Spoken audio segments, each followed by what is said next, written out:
And welcome, ladies and gentlemen, to the Cloister of the Dice. I am your one and only gaming monk, better known as Mildra, and with me I have one, two, three, four, five good brothers and sisters. Ha ha ha ha. We have we have Cecilia. We have we have Cecilia. We have Abyss. Who We dat? have Valder. We have Woo. I'm not returning the monkey. Will. And we have making his debut in the monastery. Good brother Aunt Pez. Hello. Oh, no Pez dispenser jokes. We've heard them all. We'll get a lot of ants if you do. Don't Mhm. worry. Do you want ants? Because that's how you get ants. Exactly. But after a bit of a surprise reveal, we are back once again. So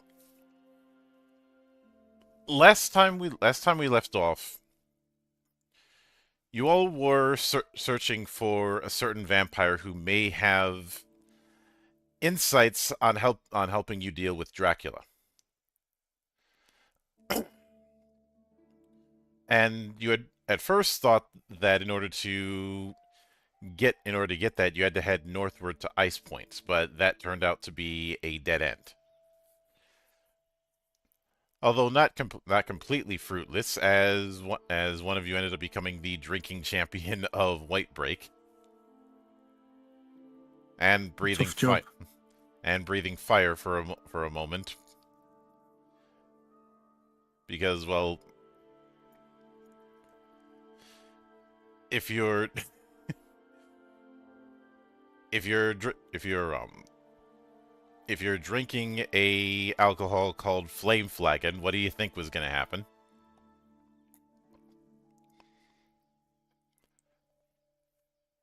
Aside from happens after a little while when you have too much spicy food.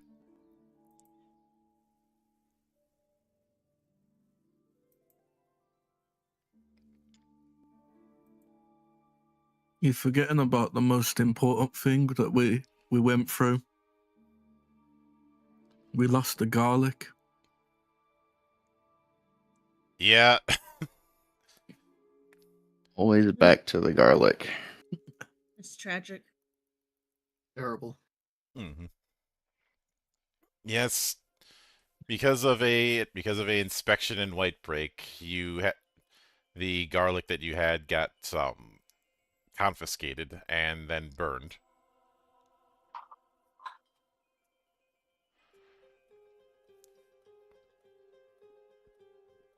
But there was also the weird place. While as you were traveling through the plains of Bishal, you ended up in a place that didn't look anything like what you had seen before for a brief moment, and then it just disappeared as quickly as it came. So I had to take the staff off because I thought I'd gotten rid of the staff earlier. It's gonna get in the way of the visual. But as you headed to the largest thing that approaches a settlement in Bishal, the river flow, you encountered an odd-looking woman who introduced herself as Morgana. And that's where we are now. You all are standing in a decent-sized hut. At least there's enough for multiple people to observe. And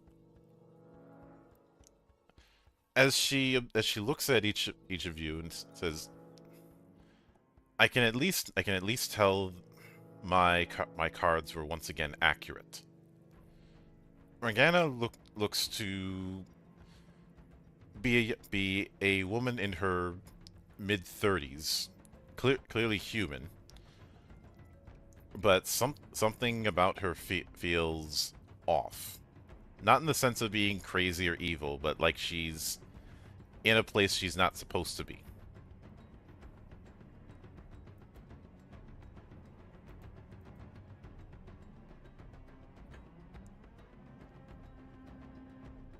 And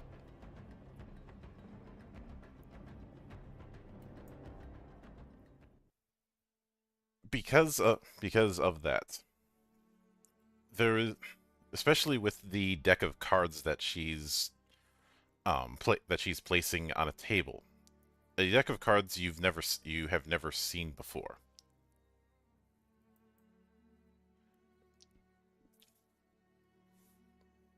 She looks at each of you and asks, "Do you do you all intend to contend against Dracula's forces?"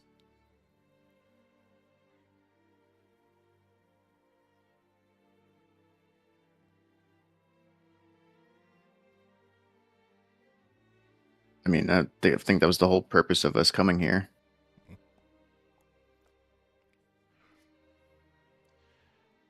No doubt it is, but it's one matter to hear you at least say it. Yep. Aurelia just kind of nods.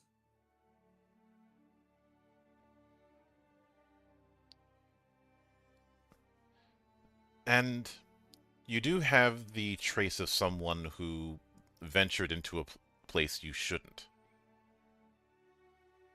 Did you end up going into a place where it was suddenly night, as if the skies went from day into an unrelenting darkness for just a moment?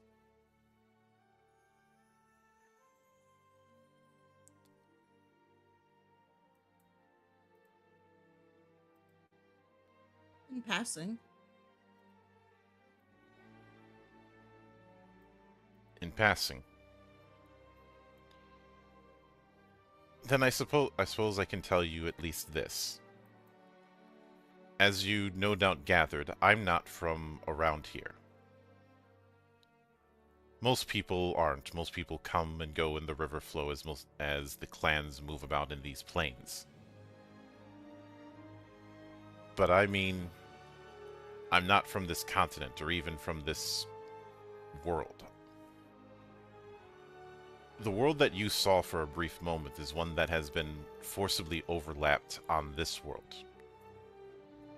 Its name is Shadowcroft, and that is where I hail from. That it is not an easy thing to have another plane of existence forcibly overlap on this one. And I think you can put two and two together as to who is responsible for such a feat, or at least responsible for facilitating it.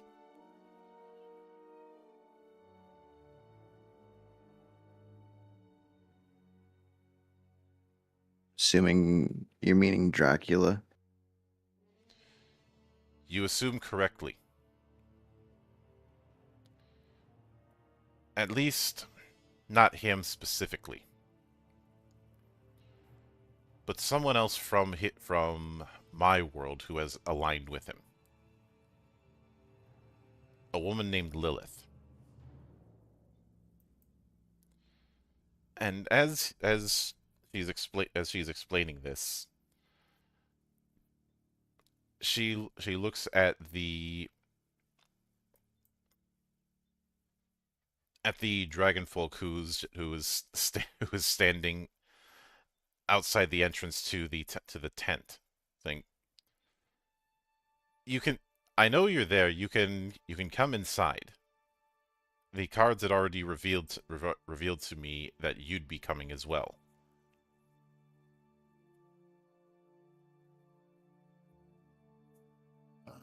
At that point, I step in. Your cards are certainly correct in some form. I'm curious on what they could be telling.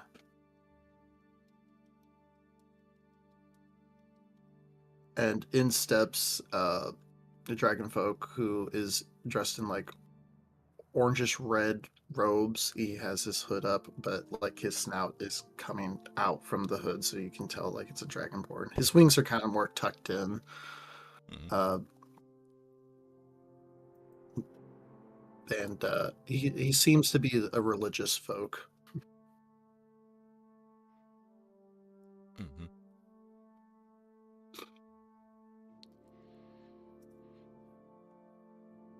It's not often that a priest makes their appearance in these areas. She draws one card from her deck, which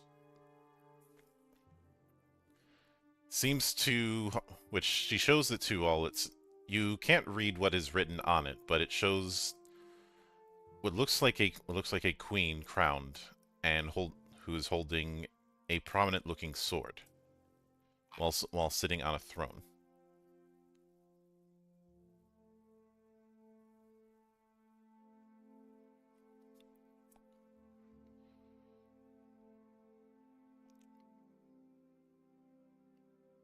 Is that card supposed to represent me? It could represent you. It could represent all of you. It could represent someone you've met or someone you have yet to meet. It is all a matter of how things are interpreted through revelation.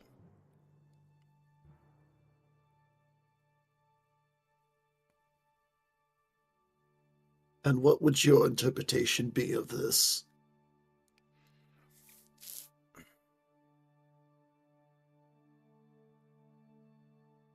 That there is a if you're to contend against Dracula, someone who has taken three whole kingdoms on Ansera, as well as a whole other world under his sway, you have a monumental task in front of you. And the best way to approach that task is going to be methodical thinking, a clear-headed sense of communication, and an approach that can be easily understood.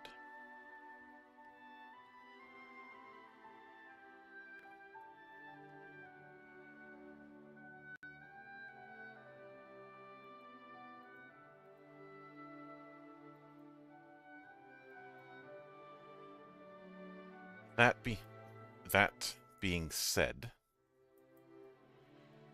it could just as well lead to indecisiveness.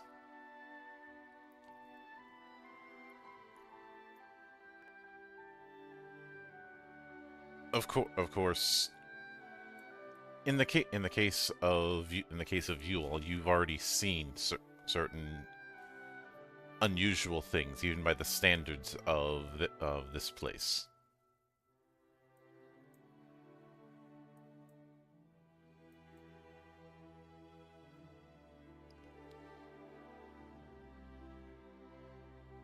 So, if I if I may ask of you,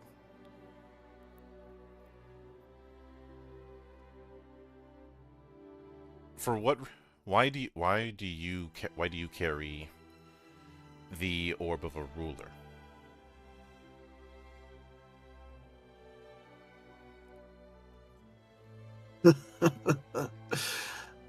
I see you've noticed that.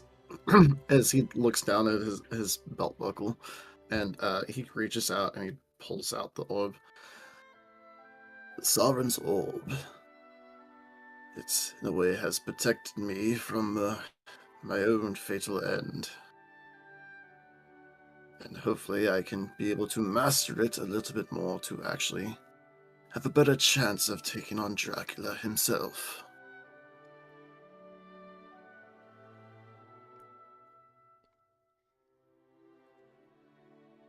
You're up against a man who has under his sway demons and spirits alike. So you will need every opportunity you have.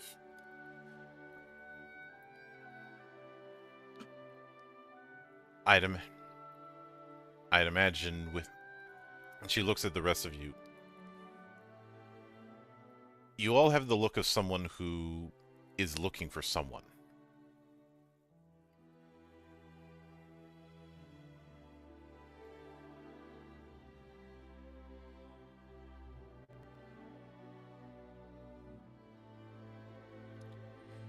Someone you think might be able to help you.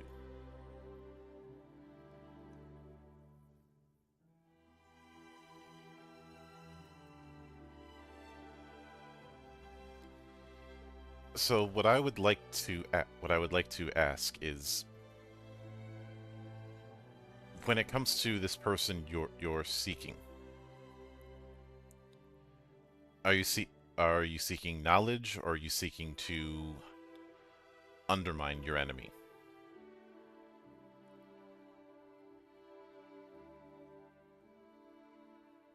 Are you seeking knowledge or a target? Is what it to clarify.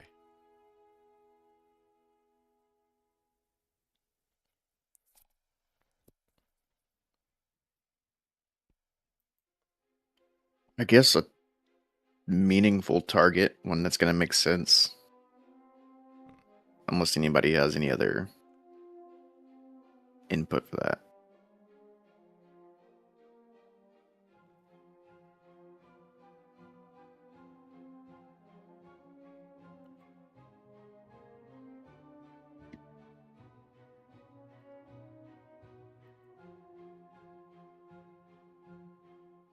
Aurelia is just gonna kind of, her eyes trail between each person Mhm.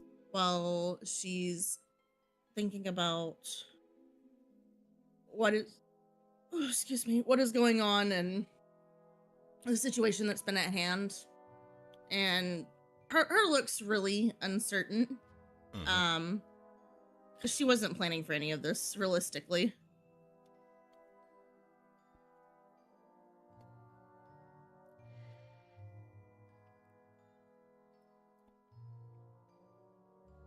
She's just kind of got dragged along into this without the expectation of this happening. Mhm.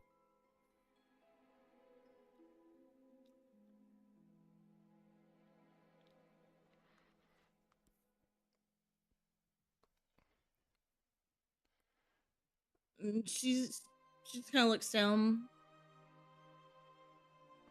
I'm down for whatever the others feel is the best approach.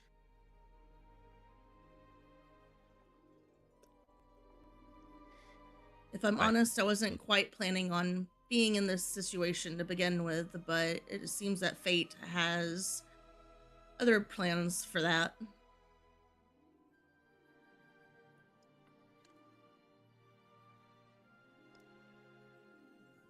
With the things that you've all been granted that I can most clearly see, and she looks at Micah and especially notices the more unusual of the two swords that you carry, uh, specifically Blessed Wind, and says, the mere fact that you have those items is a sign that fate has plans for you.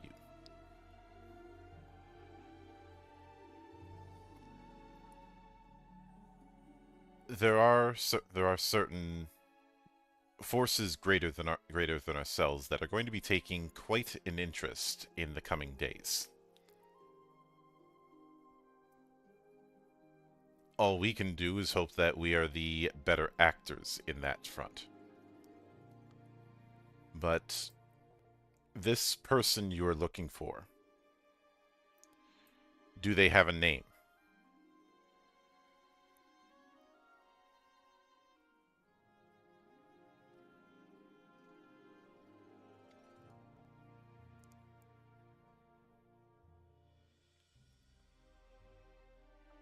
Above board, I'm gonna be honest, I don't remember if we were given a name for anybody to look for. I don't have anything in my notes because I also wasn't here Yeah, last you session. do. You do.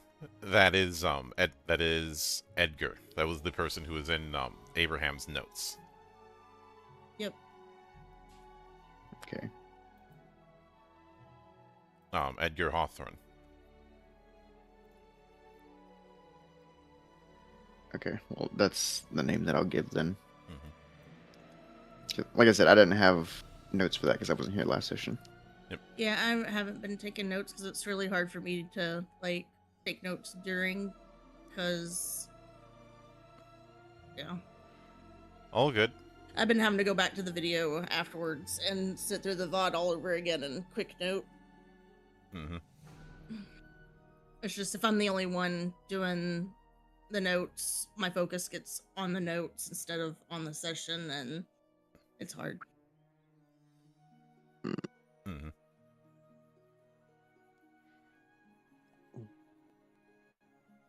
Yeah, so I'll give the name Abraham then. Hmm. I did hear of Lord Van Helsing's passing. It is true. It is unfortunate. I suppose he was finally found by Dracula. It was only a matter of time.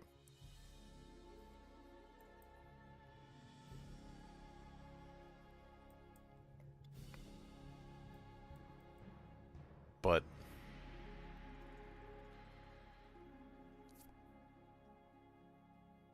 in I can say that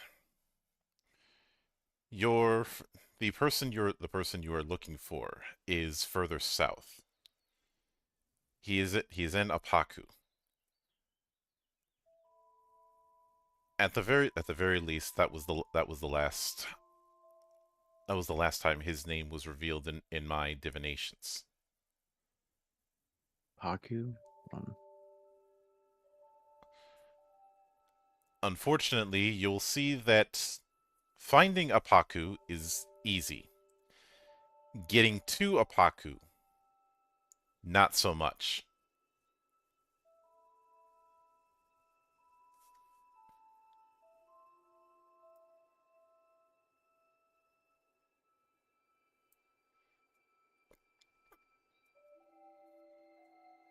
The city itself is to the south, closer to Candiff.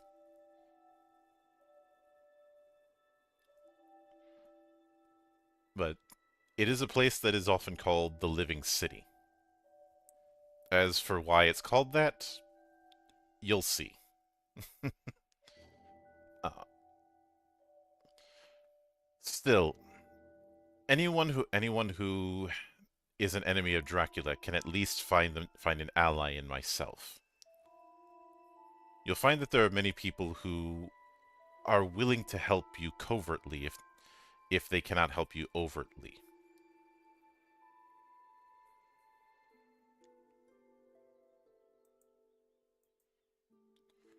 But I will leave you to that. And as for you, Dragonfolk, I'd advise you to tag along with these individuals. I think you'll find what you seek it in their company better than anyone else. Oh, is that so? Turns to the rest of the party. Well, then I guess I should introduce myself. He'll take his hood off, and you could tell like he's a much older dragon folk. He's like, "My name is Varric Lyris. I am a follower of Judicial."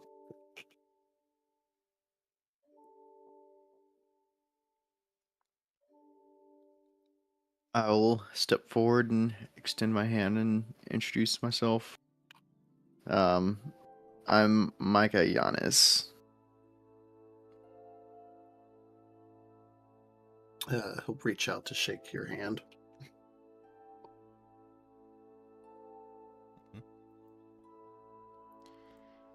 Aurelia will also shake his hand. I am Aurelia Devere. Be honest, I might not be of much help, but I will do the best that I can. Mhm. I'm not really one for these type of situations, given my background and history, but it is what it is. We all have troubling backgrounds, my child. Hopefully, we can be Mine's less guided in the right. troubling and more cushioned. Mhm.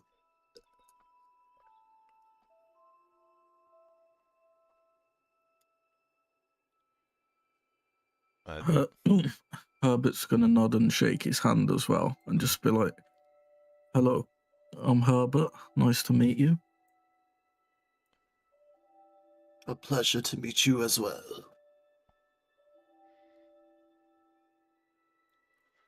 but after heading out of the of this particular hut, and being within the many banners of the river flow,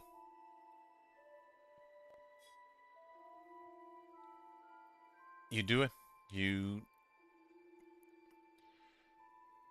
you do end up seeing that there's a certain atmosphere of the place, a certain camaraderie, though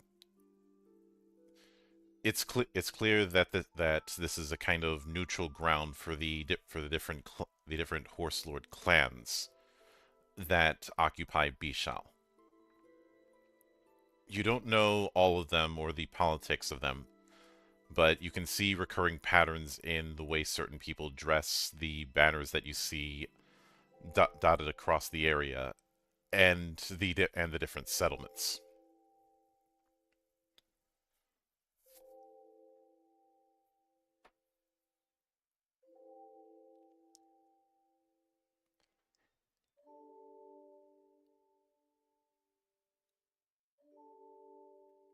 But as you do a bit of exploring, I need one of you to roll 2d6. It's a 2d6? Yep. I'll roll one.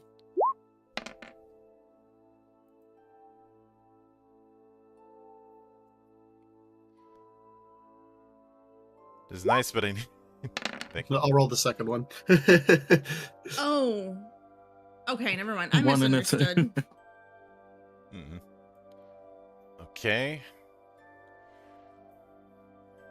You hear one of the aides to a horse lord yelling at you about stop loafing around and do something useful as he starts pushing you about to essentially do a bit of work. You've been voluntold into it, which I need one of you to roll a d6. Guess I'll do it this time. Oh, never mind. Uh,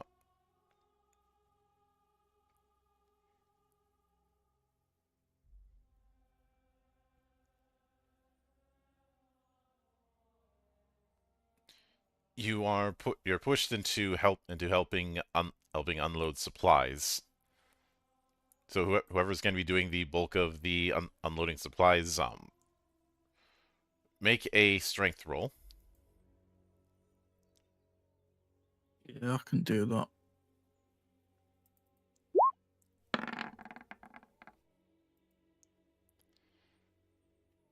You manage to handle it easily, and you do get you do eventually get a decent amount of supplies hauled off. Though hauling heavy stuff is kind of your stock in trade.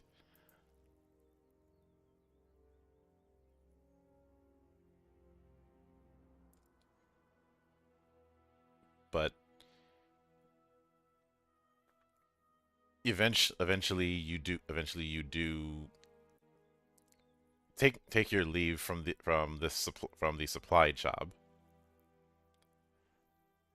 But in the middle of it, one of the warriors eyes up Micah and says, "You there? You look like you can hold your own in a fight, and I need a training partner. At least for this day."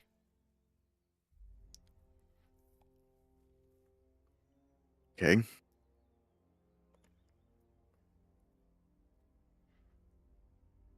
But first off, roll me a d6.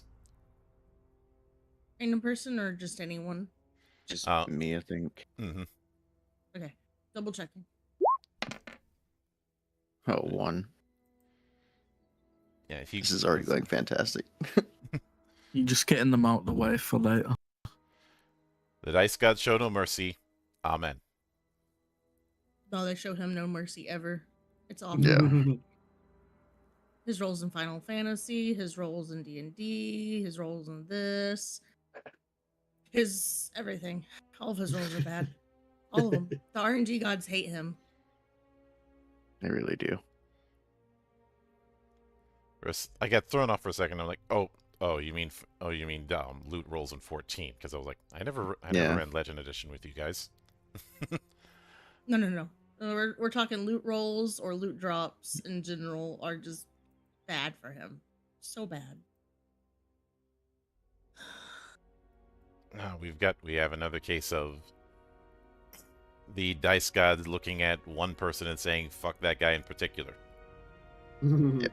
Oh no, And that guy's definitely. me every time. I promise. At first, he thought it was just this one D&D character, and then no, it's every character. It's every character. Mm-hmm. Oh, But let me. you ever see someone roll 3 1s in a row? Oh God. Yeah, that's him On a D20, by the way. on a D20. Oh. I think at that point you need to call an exorcist. Yeah. But as you, the person who approaches you is certainly an imposing figure. Despite being human, he looks to be about 6'2" in height and built like a shithouse. But he says, I'm going to be competing in the tournament outsider, and I need a sparring partner for a moment.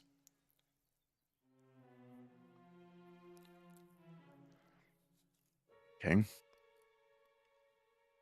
He does lead you to a wide training area, and by the time you've gotten set up, and he simply says, you can. There are training weapons off on the side. Take whatever ones you need and ready yourself. Right. And I'm guessing for familiarity's sake, you're taking a couple short swords. Yes, I believe is the sword of the Blessed Wind, is that a short sword? It's got a Yes. different damage dice. Yes. It's a hand and a half, actually. Mm-hmm.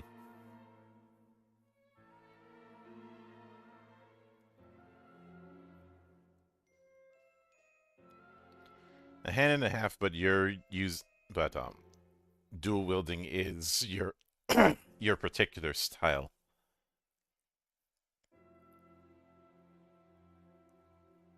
Yep, that works for me. Mm-hmm.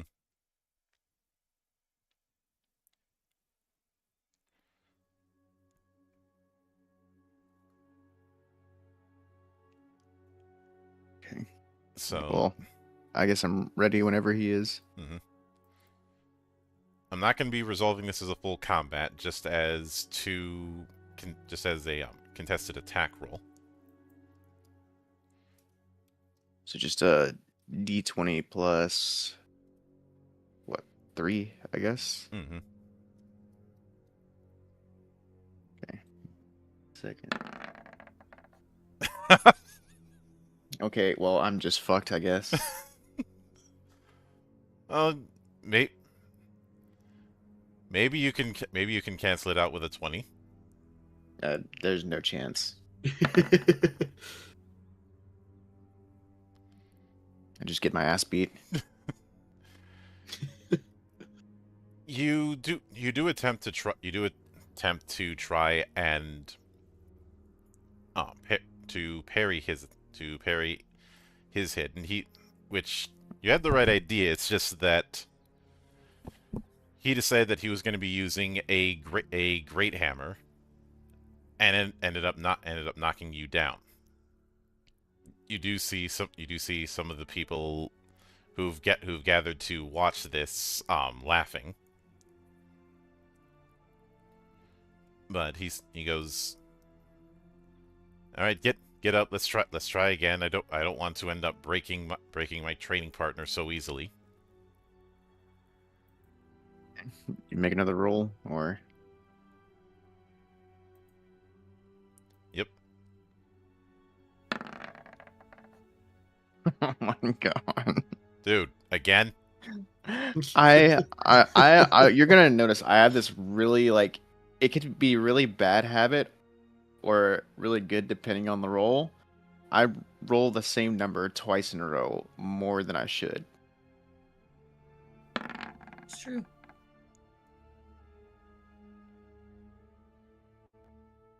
Okay. As you attempt again, you instead of trying to parry a bigger weapon, you end up going low and hitting him in the back of the leg. You know, the age-old thing of, I can't out-strength this guy, so I'm just gonna out-target him. Yeah. Which he does stumble a bit and just goes, "Good.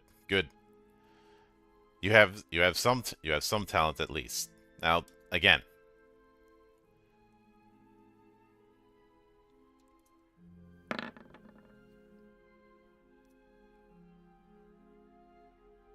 I got a 13, he got a 16. Mm-hmm.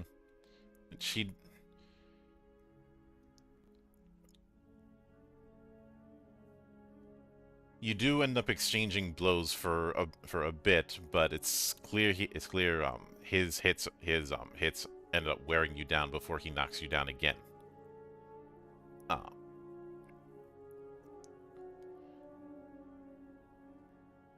Though after knocking you down the second time, he does offer his hand to help you up. You've got a ways to go, but you do show some potential. So thanks for helping me at the very least.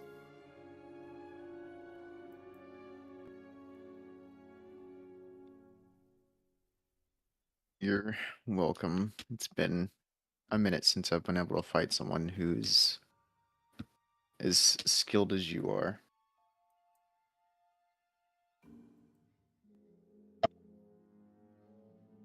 I'm sure that we will have future encounters.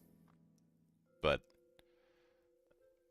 he then takes his leave as you all start to head out, briefly being interrupted by a swarm of chickens that got out of their coop.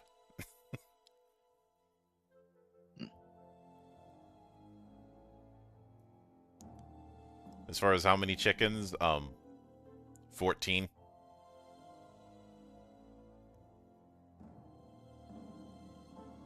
So, I want everyone to roll dex. Let's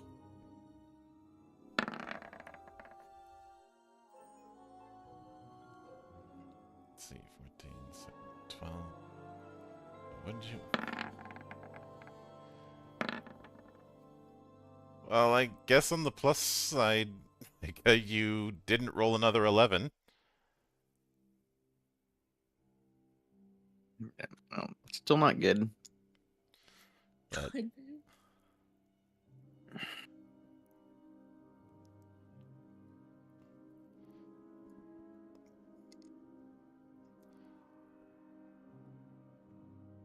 but you try to navigate the terrain of chickens and making sure that you don't step on one when one of them decides to jump right at Micah and get right in his face.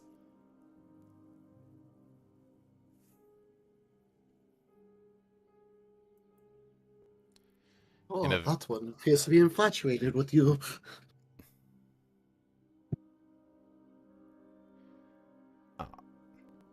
doesn't do any damage, but does throw you off because surprise chicken. It does annoy me. Hmm.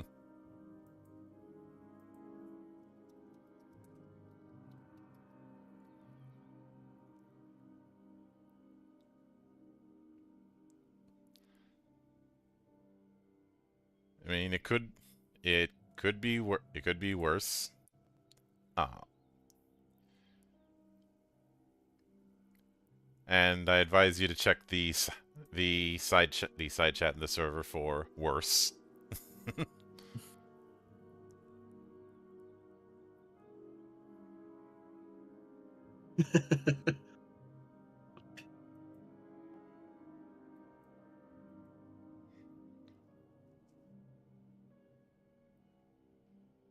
But eventually, you do get out of the river flow after take a quick ferry across the rivers and leaving, heading southward.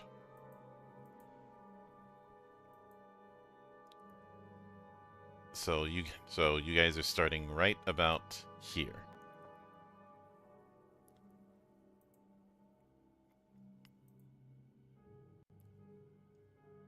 Okay.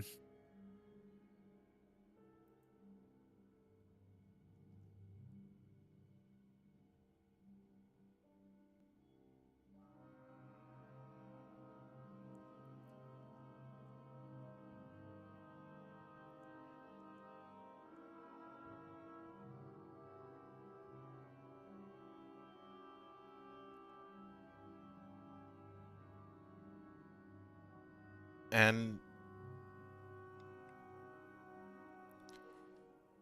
heading heading closer to Candiff, um, a place that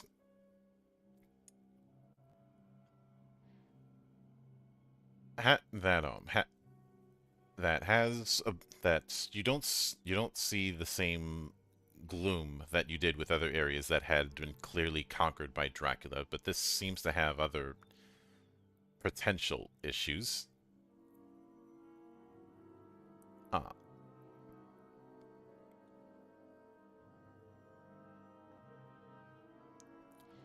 so I'd like one of you to roll a d6.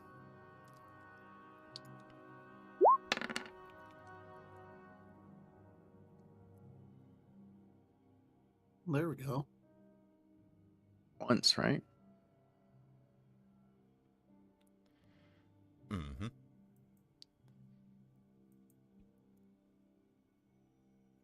Now, when traveling southward across Candiff, you do see packs of wandering wolves, and then all of a sudden, right in the daylight, you see a full-on werewolf.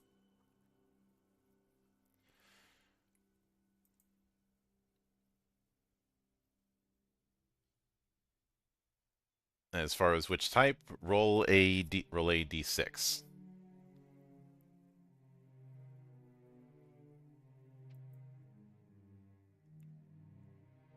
Oof.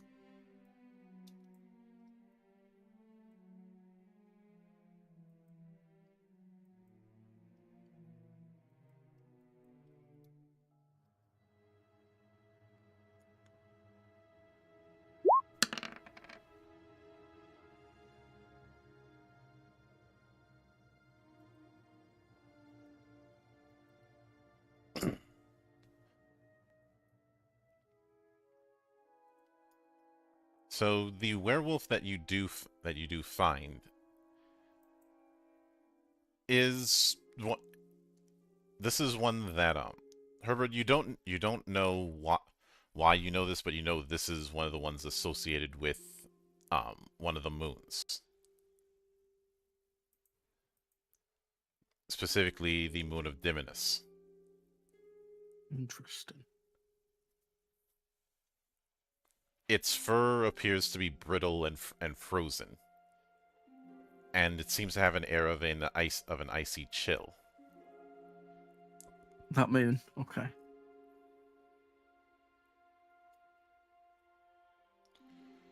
And as you observe it, it does take notice of you.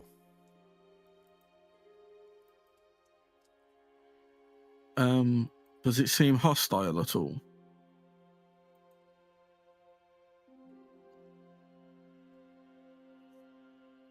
In this case, yes. And it is charging right at you. I would like to prepare to attack. All right.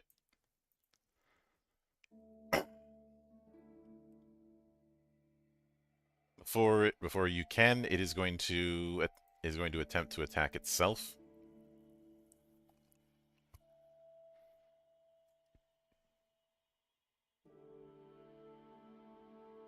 And yet, since it noticed you first, it is going to be trying to attack with its claws. Okay. So does a 18 beat your AR? Yes.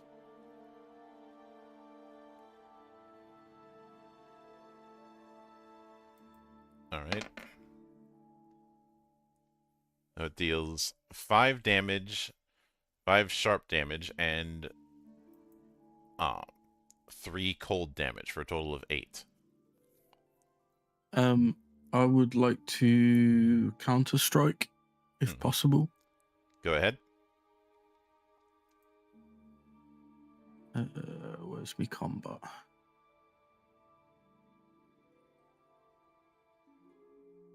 One second. This one. Okay.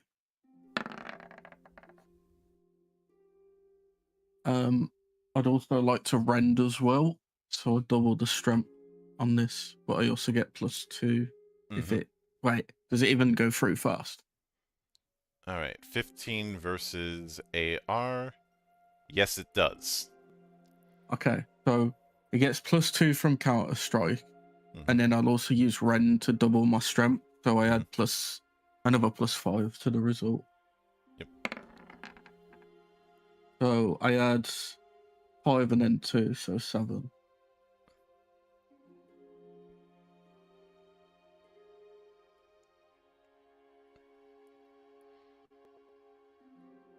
All right. So let's see, 14 damage plus 7 more, you said? Yeah. 21, isn't it? Yeah. So as he does strike you right across the chest with his claw, you end up using the momentum from him hitting you to get him right in the head with your hammer.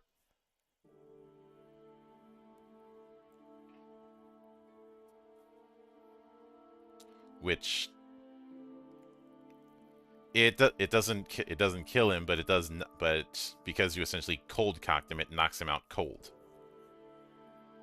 Voice.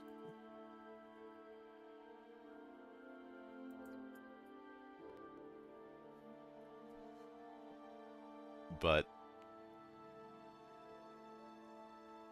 as far as when it comes to examining the werewolf itself, that is going to be an intellect roll. If you think you have a skill that might help you in this situation, roll that.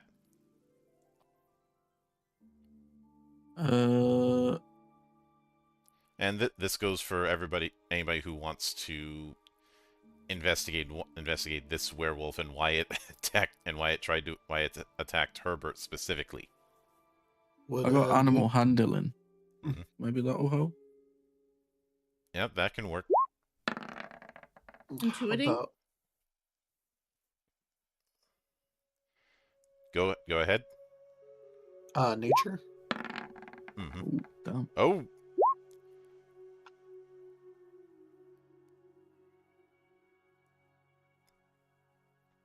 so obviously the main thing that's odd is usually these sort of werewolves only have this form at night, and it's it's way too early for nightfall. It's still in the late afternoon. For one, and two, uh usually they would only attack if they felt something in their presence was a threat.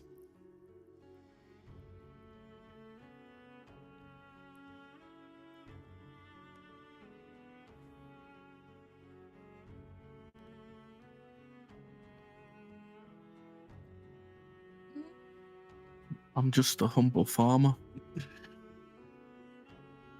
Farmer that appears to be very threatening.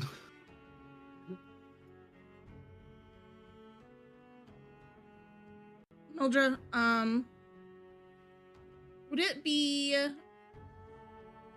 would you say it would be safe for Aurelia to kind of put some pieces together here, given how he acted when she had the silver knife previously? Yeah.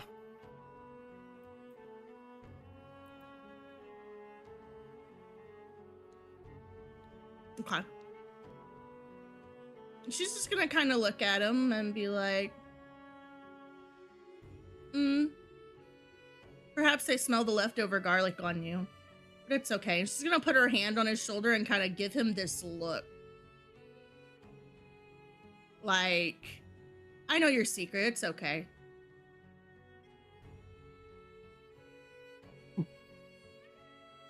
I'm not gonna say anything. You know? Herbert's just gonna not really say anything. He's just gonna give her a little nod, a little cheeky wink. Just be like, yeah, must be the garlic. Mhm. Of course, regardless, it is still odd that you would see full-on werewolves in the middle of the day. That is true.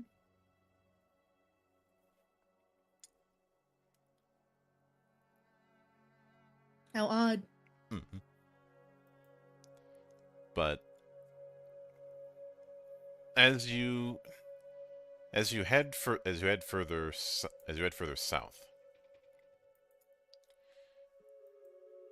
you do note you do notice off in the distance what appears to be a group of horse mounted archers, as well as several centaurs engaging in a fight with vampires. It's off in the distance, and there's a whole squad of both.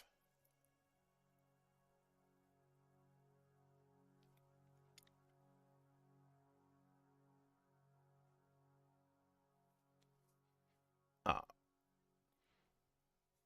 though it is clear that they're basically engaging in a shooting fight with each other.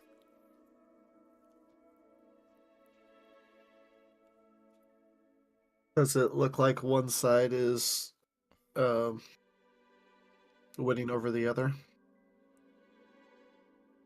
it seemed to be a stalemate until the literal cavalry came in, as you see 6 centaurs with full-on lances coming in and just wiping out the vampires. I don't know why, but when you said 6, I thought you were going to say 6, 7 centaurs.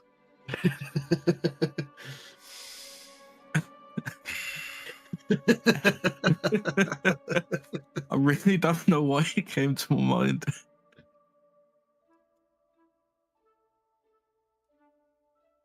Shame. Ooh, I love you. Don't ever change. Don't ever change. Shame. Oh no, I'm getting shamed. Do these centaurs look like? Can we tell if they're like evil or like hot? Like, if we were to help either side, would like they turn on us if we, for example, if we tried helping them, or or the other side, if we tried helping the other side instead, would that side try turning on us? We able to determine anything like that? In the aftermath of them running through the vampires, they clearly noticed you. One of them has a bow drawn with an arrow aimed right at you guys and says, "State your business immediately."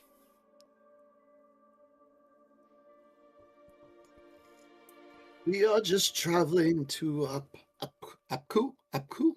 Is that what it was pronounced? Apaku. We do not mean any harm.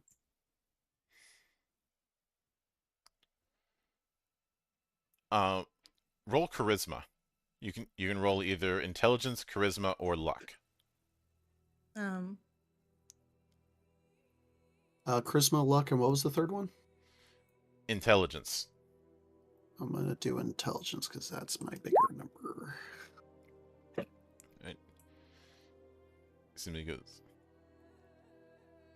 Move quickly so you don't get caught in the crossfire. He says as he puts the arrow back in its quiver and stows his bow. We thank you for your kindness.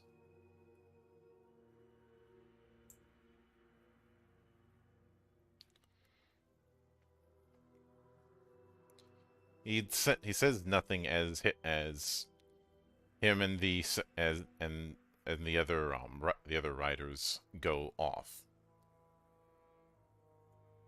We could offer to help them. It might give us an ally in our back pocket.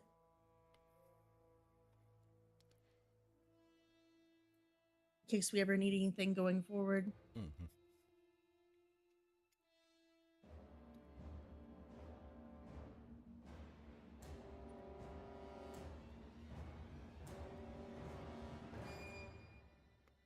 But as you head further southward,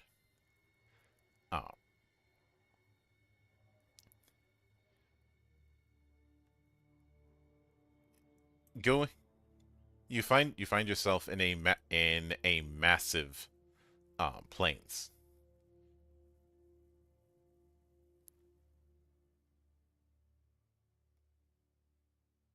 But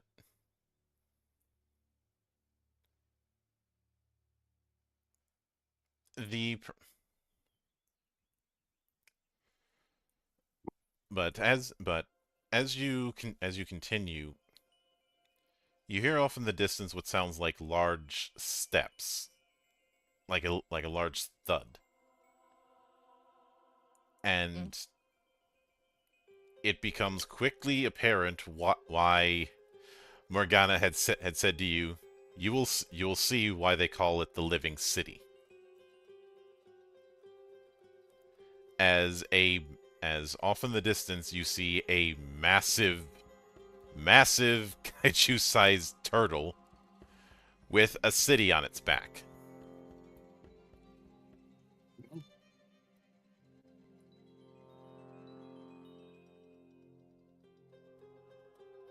Wow. That's impressive.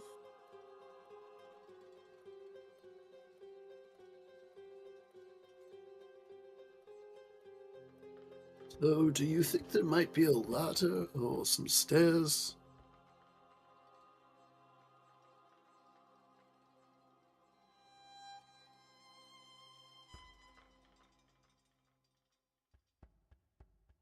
Mm, Are we able to see if there is any ladder or stairs or way that we'd get up onto this thing?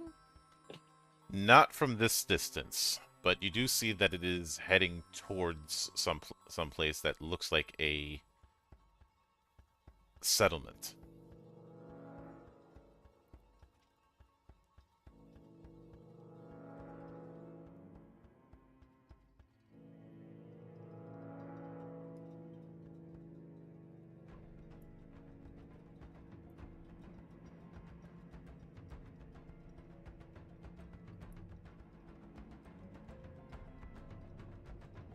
Perhaps we should get closer and take a look. Mhm. It does appear to be to be heading to one of these settlements, specifically here.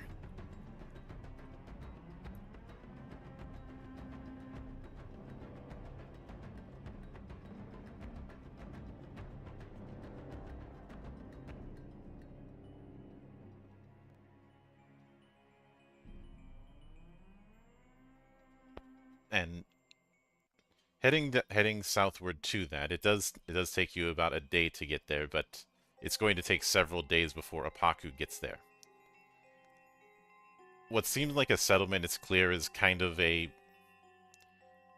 think of it like a port, but without any body of water. Mm.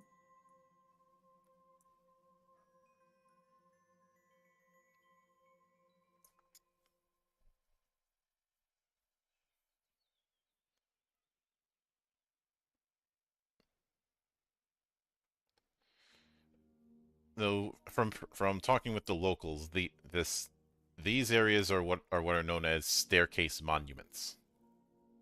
Hmm.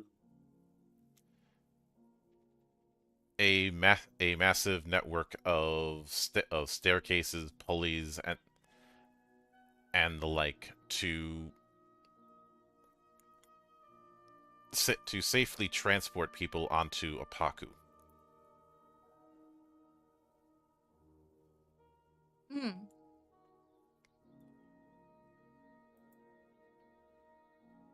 And one of the individuals who you end up speaking about with it, he looks at both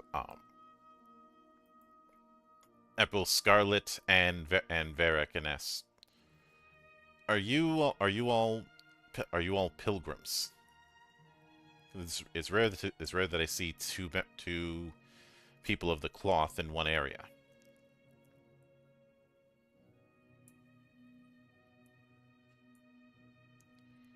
I'm from a different area traveling.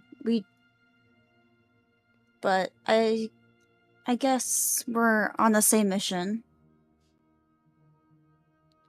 And I would assume these other three here with you are your acolytes. It's an interesting bunch, to be certain.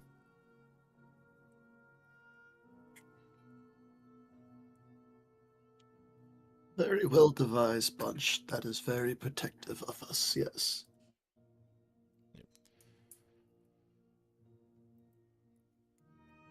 Which this particular person does have to look up at Varric because he's Mhm. not that big. He's not that big, and Varric is, well, big.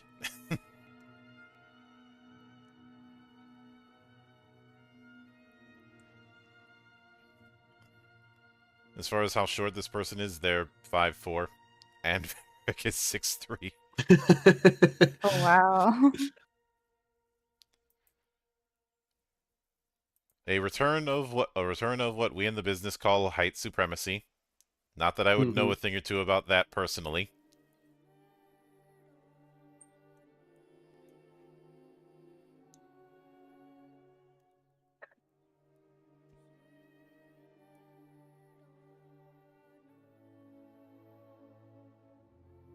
But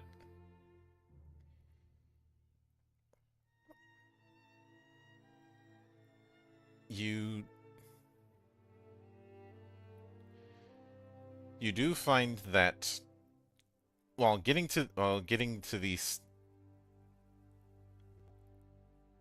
that the pulley systems are not just for individuals, but whole merchant carts and delivery vehicles to get into the city.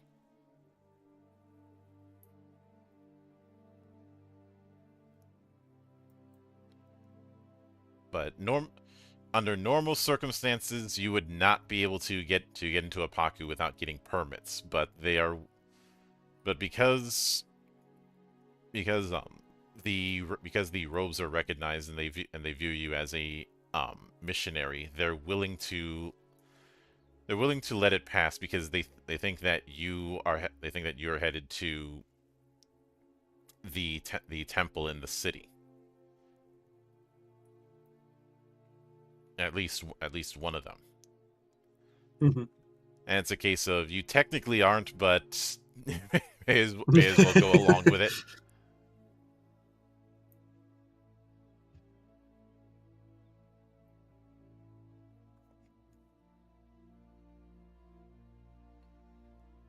Oh yeah.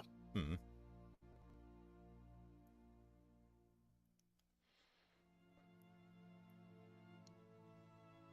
But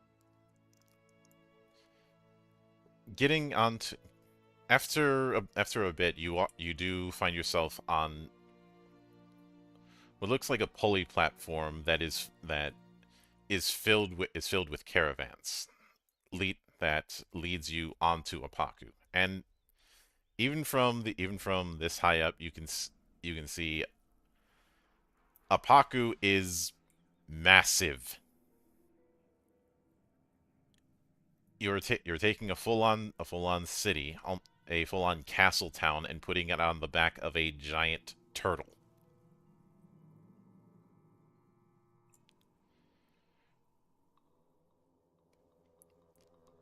Which is why I said earlier that Apaku is kaiju sized. Mm-hmm.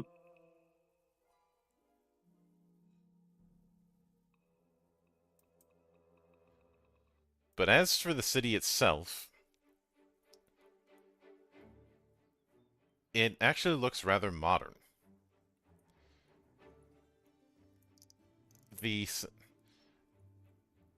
I guess I would say the city is far more akin to a Renaissance era city rather than a more high medieval city. If that makes sense.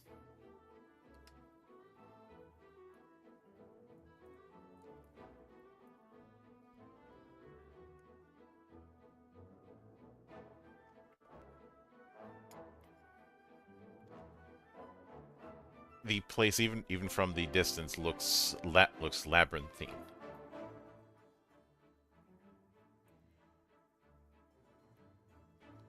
But oddly enough, there are even areas around the city that are clearly meant for they're clearly meant for farm use. They found a way to do farming support on the back of a turtle.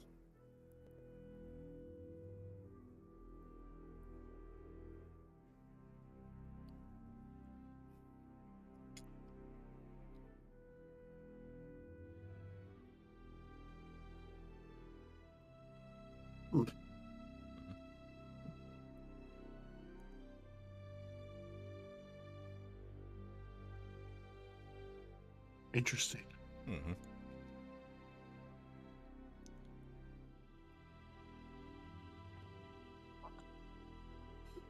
Is there somebody on the thing to like? I would ask about the farming. Like, is this like a symbiotic thing where like the turtle gets something from it as well?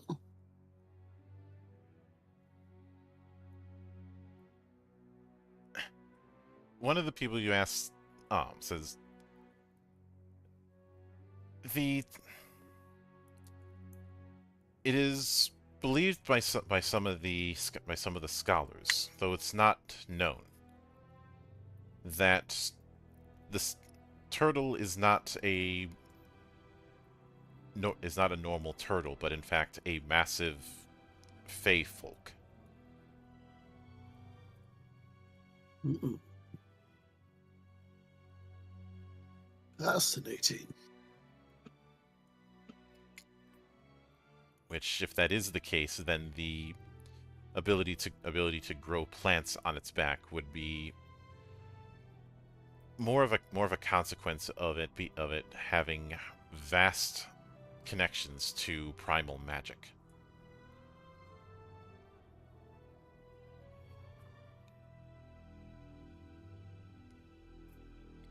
This the same type of magic that Aurelia has some understanding of.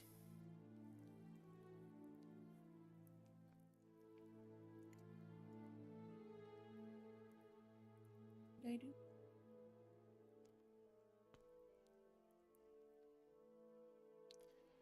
It's not in the same form, but remember, you do know primal magic.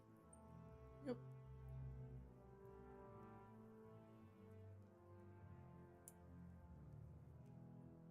Would I possibly be able to figure out anything else using that knowledge, though? Roll intellect. And then this is a case where intuiting would be applicable. Intuiting wouldn't or would? Would. Okay. I see that you've acquired Micah's 11 curse. Yeah, but it don't affect me with this the way that it does him. So. But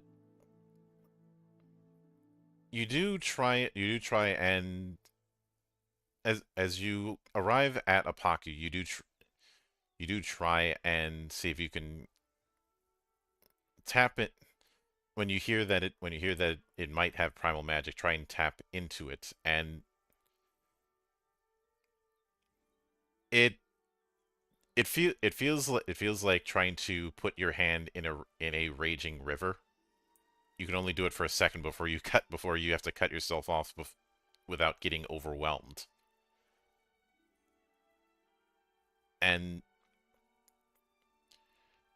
the thing that also makes it difficult is your particular style of primal magic is focused more on decay, more on the decaying part of the natural cycle. This is the opposite.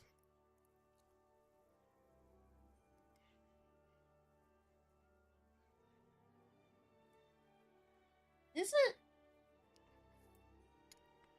So at last I checked, I have a good mix of both.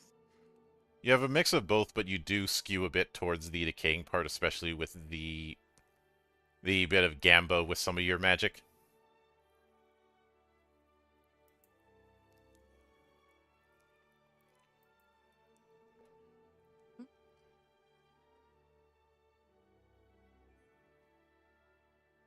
It's about even. Mm-hmm. It's only very slightly skewed. Yeah.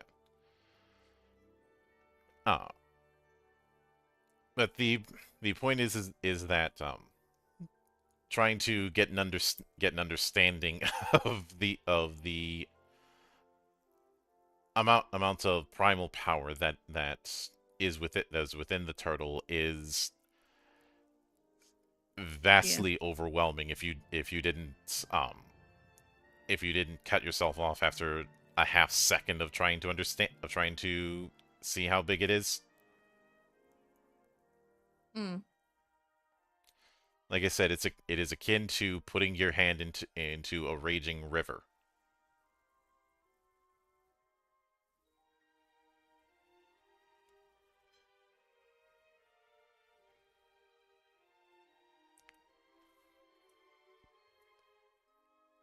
But it is an overwhelming amount of magical energy just throughout the turtle. Yeah.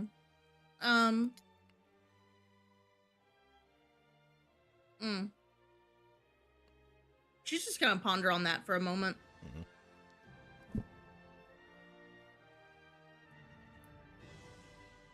Although while pondering, you do feel a bit of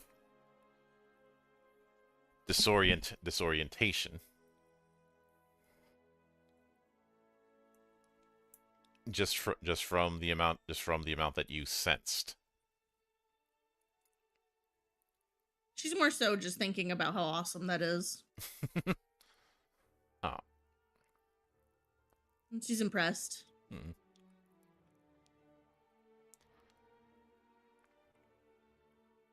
It's quite impressive. Mm-hmm.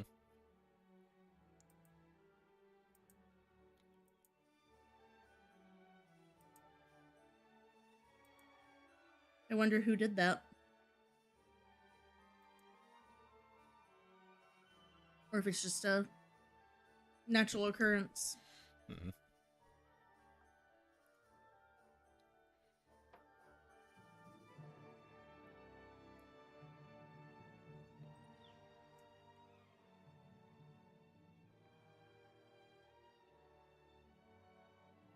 But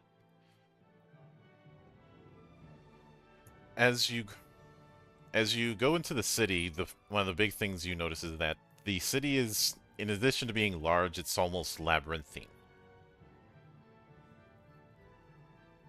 which would make it an ideal spot for somebody to keep a low profile.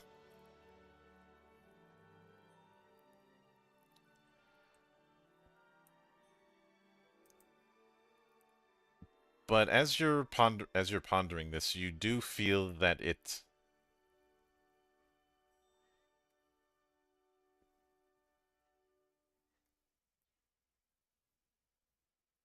that and it's not stating anything, but it's almost like it's giving you some sort of message within your mind.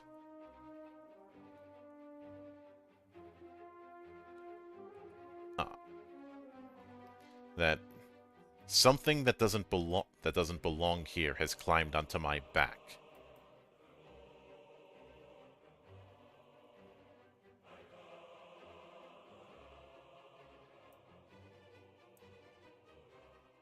Is that so? Mm-hmm.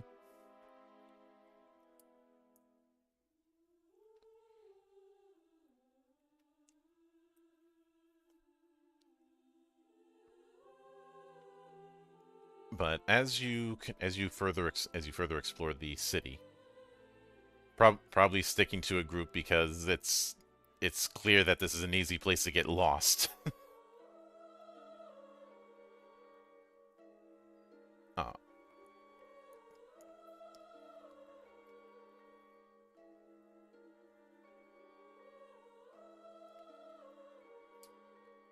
you do. One of you does feel a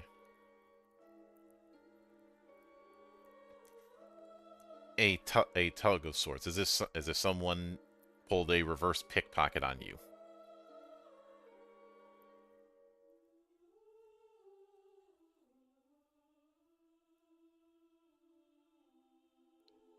Placed in one of your pockets.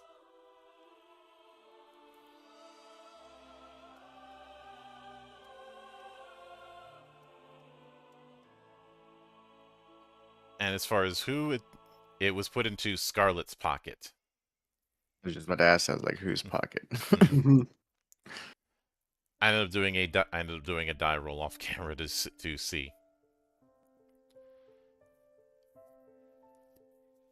And the note just says, everything is a matter of public record of the archive's public record.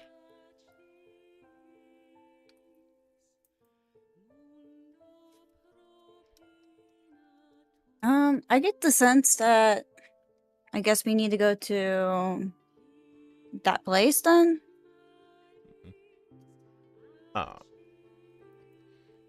Yeah. I guess I like try to get the group's attention, be like, hey, I'm gonna show them the note. Mm-hmm. Maybe we should go there. Maybe we'll get more answers.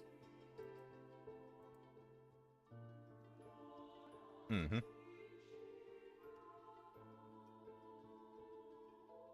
Well, it's a better start than elsewhere, I guess. It's definitely a big place, so hopefully we can find it. Yeah. After a bit of asking about, you find you are led to a building called the Baishin.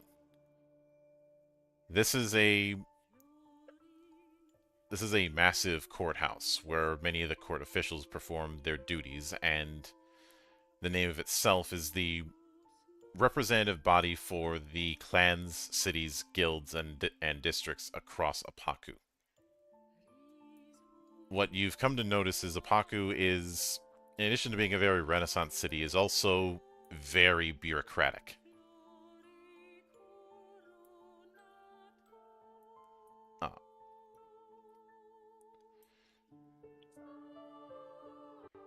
And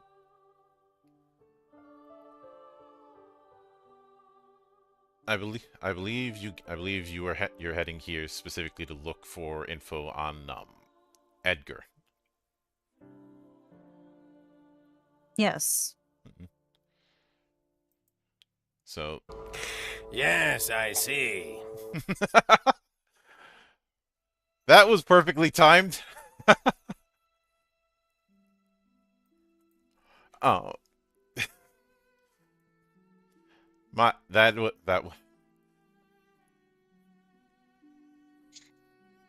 I believe that would be a resub.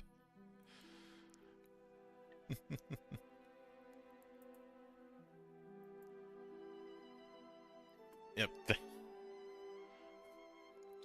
But what you and first off, getting myself censored a bit after I got thrown off. I'd like one of you to make a charisma check, just to see, just to see how you can see if you can get what you're looking for after approaching the clerk within one of the bureaus. Persuading apply? Yes. Oof. Low roll for me.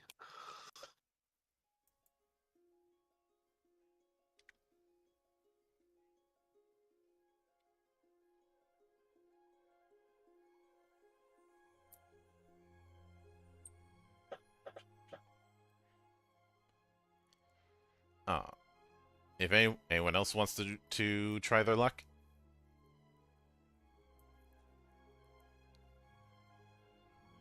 Would gossiping work? Yes. Just trying to like have a chat with them and Mhm. just throw it in there.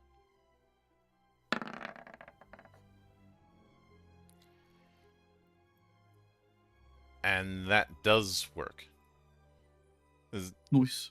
They say, I don't know anyone named Edgar Hawthorne, but there was a odd-looking old man named Hogarth, who the clerk hadn't seen before, which is saying something because of the sheer amount of people that come and go in Baishin. The Hogarth showed up repeatedly asking for the records on Candiff's yearly imports.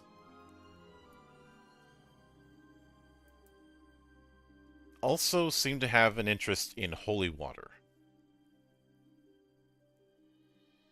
Hmm.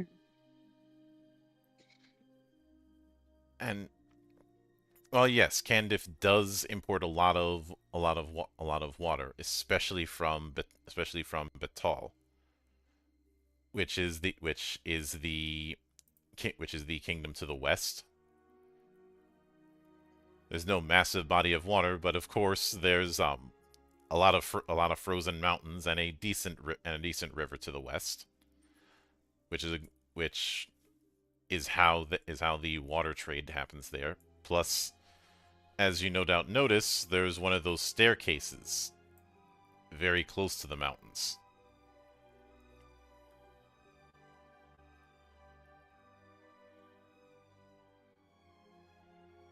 but the clerk does lead you all into where the trade records are held. And I'd like each of you to make a intelligence roll.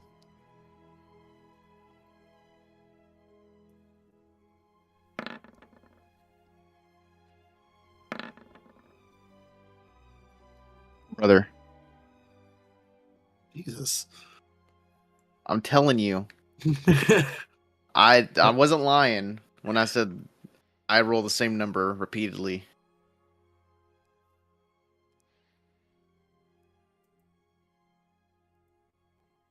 Calling an exorcist doesn't sound like a bad idea.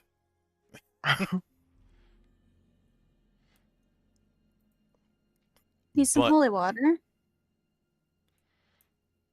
I don't know. I need something, some sort of divine intervention. I don't know, can you waterboard somebody with holy water?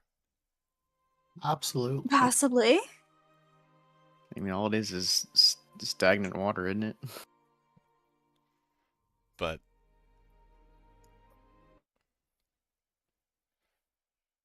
as The hell? you study things, and hold on a moment because my audio decided it was going to mess about. While looking at the recent imports, you find a slip of paper with a note on it.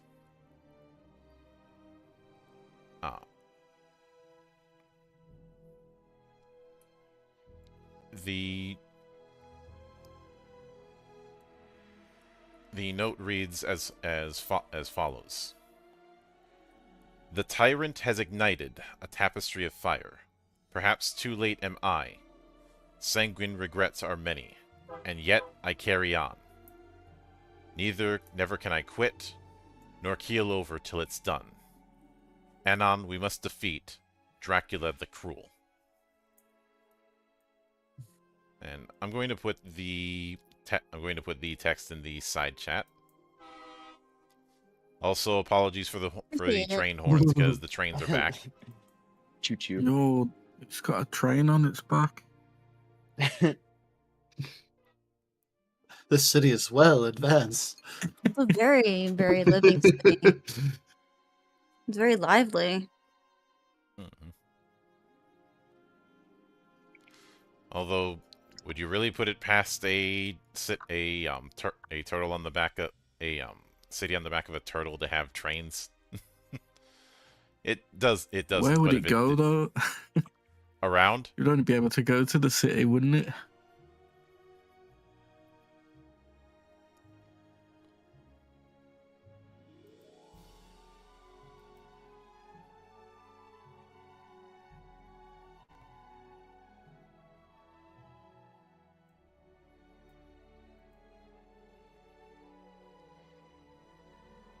Pretty.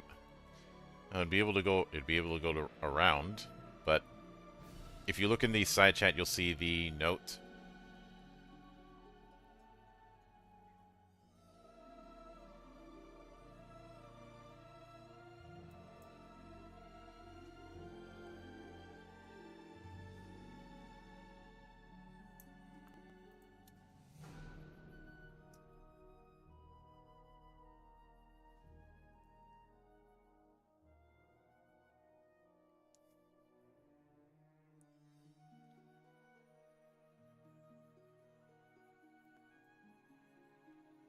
And it doesn't. It seems like a poem, but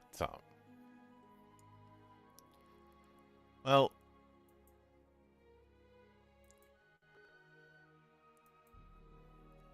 sending. Why are you sending thoughts and prayers? Well, it might need them, wouldn't it?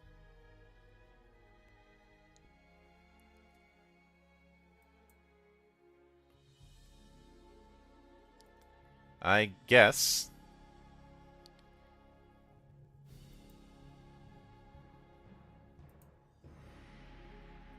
But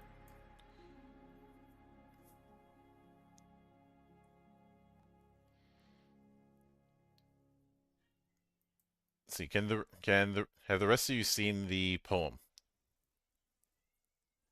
Yes.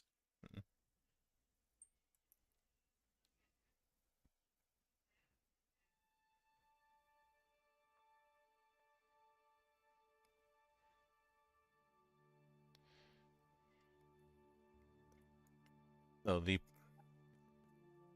roll in roll intellect. Let's see who can figure this out.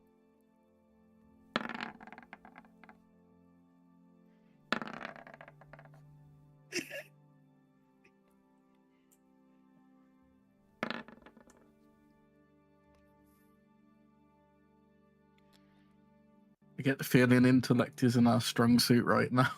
There's a good roll.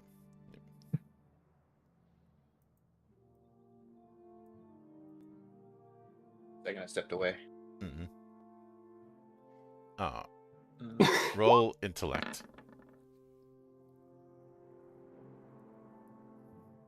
Hey, the dice gods were nice to you for once. They were. Sacrifices were made.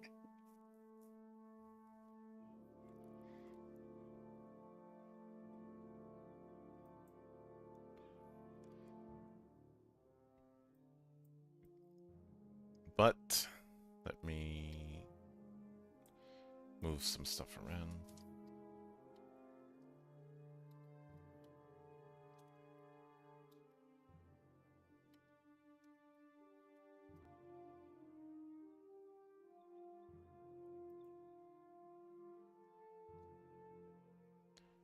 But one thing that Micah and Varric notice is the first letter on each line is larger than the rest of the writing.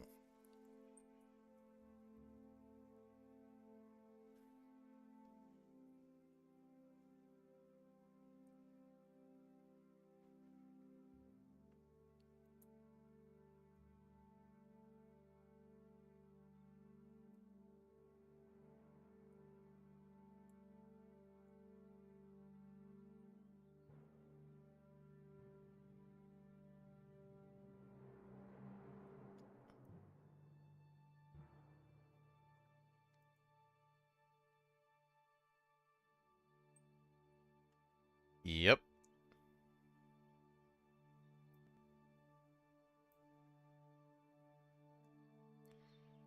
And you might have to zoom in on the map, but you should be able to see something that will give you a bit of a hint. Okay. Yep, I see it now. Mm-hmm. You might want to inform the others what you discovered. Um,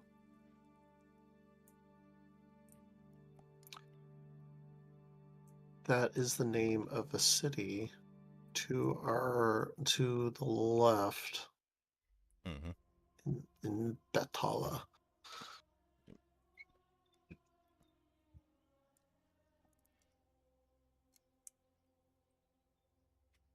Brother, that blends in with the mountains, dude. Oh, I see it. I see it. It was like camoed. Mm-hmm. I like the tapas answer more. That sounds better. There we are. Mm-hmm. I circled it for us.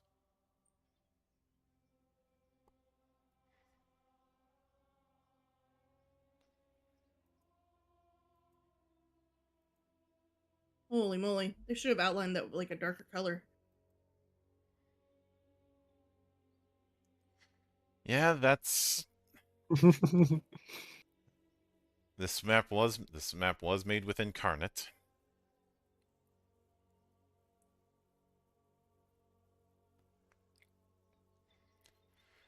I will phrase it like that anyway. Let me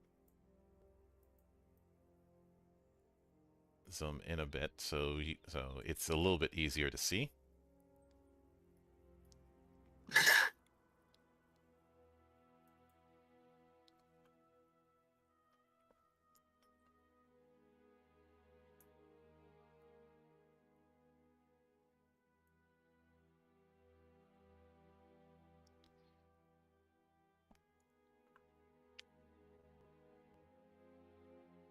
But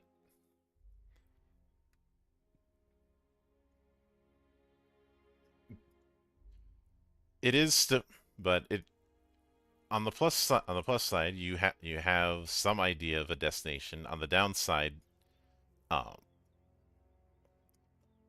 the it's going to be a bit of time before Apaku is in that direction, because Apaku always follows a certain path. Hmm. And let me see if I can draw it for you.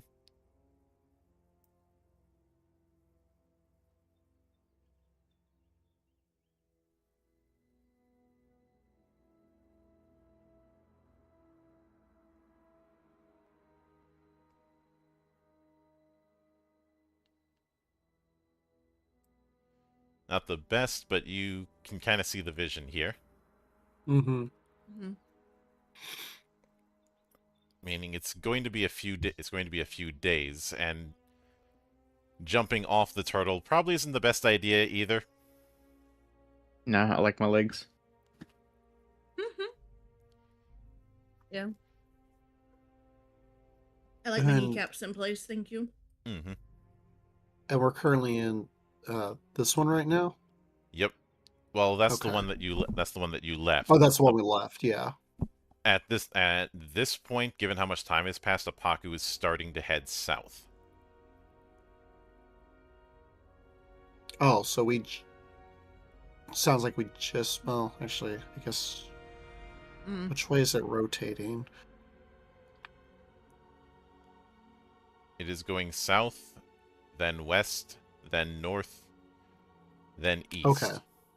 Okay, so. All right.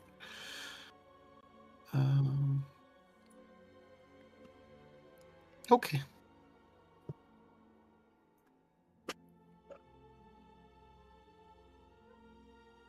So it sounds like we got a little bit of time before it gets even close to. Mm-hmm. Okay. Though, because of the fact that there's a bit of time, Herbert, this is as perfect a time as any and actually for the rest of you to utilize your particular backgrounds. And I'm going to be starting with Herbert because you'd be able to, because this place has a market. Do like markets. So In the Zarankar district, you find a vast open air market.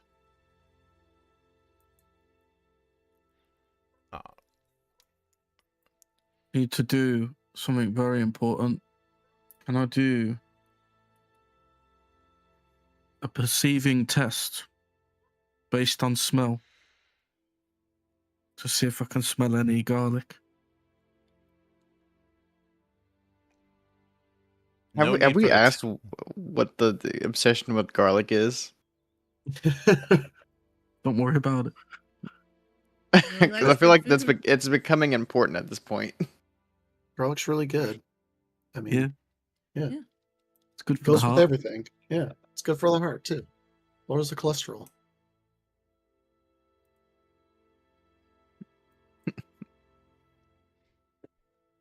It's also good for keeping away the nightmares that you don't want, That's true. like vampires. Yeah, it's not like we've got any of those round here. Hopefully.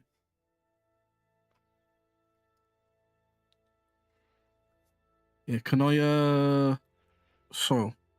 do some networking and get a bit Yes. of gossip while I'm there? And hopefully pick up some garlic. There is no garlic here. Like, at all. That's why I'm not even having you roll for that.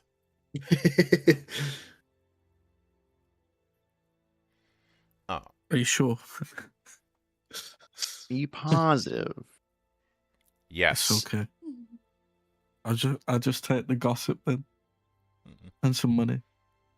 Man's really wants some garlic. So you can roll either awareness intellect, charisma, or luck. Let me see what's best. Awareness, intellect, charisma, or luck. They're all the 2. I'll go with awareness. Why not? Hmm. Oh, I thought it was going to land on an 18 then.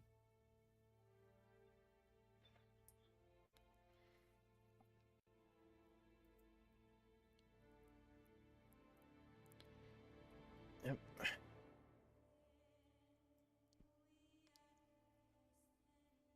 So after doing a bit of trade, which I'll have you roll for the silver you get from that in a bit. Yep. You and the rest do end up asking about if they'd seen Edgar Hawthorne, and come across a halfling woman named Aluga who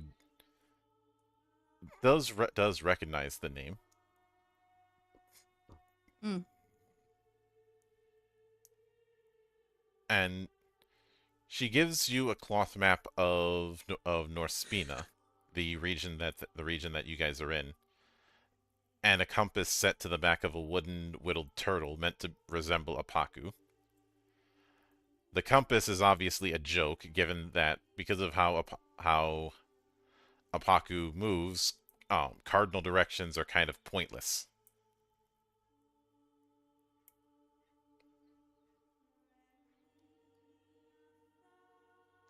But when you place the turtle on top of the map, uh,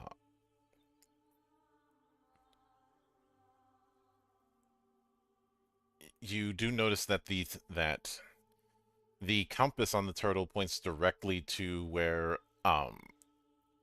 Betal is on the map.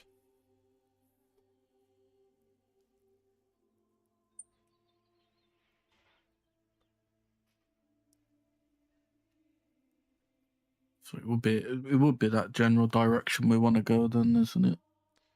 Mm-hmm. Mm-hmm. Okay.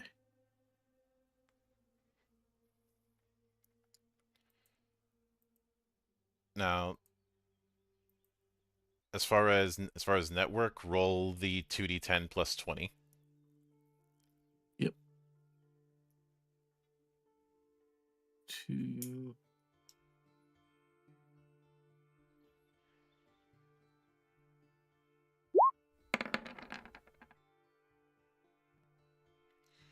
So you get 29 SC. Nice.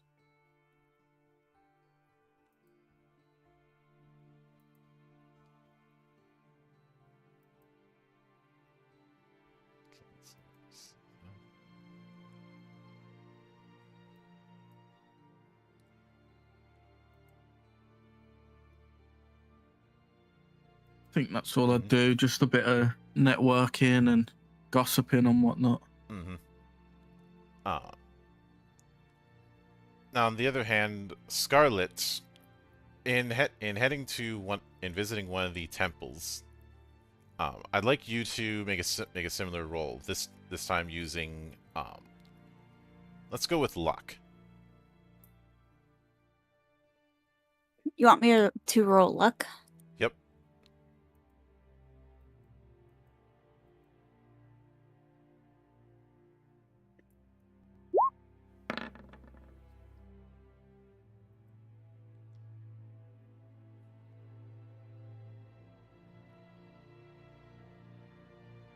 So you are through that bit of roll, you are able to find out that within this region, one of the members of Dracula's court has been spotted. Okay.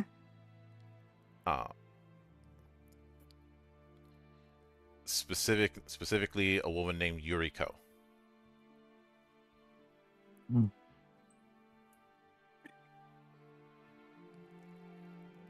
I'll make that notice kind of quietly, just in case.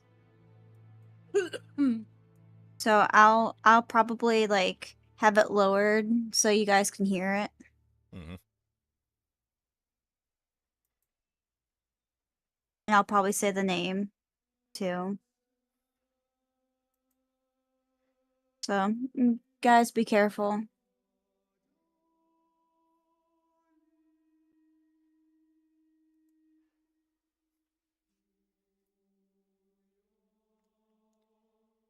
Uh, the you aren't given much info on Yuriko, just that she's part of Dracula's court for one, and is Dracula's hunter.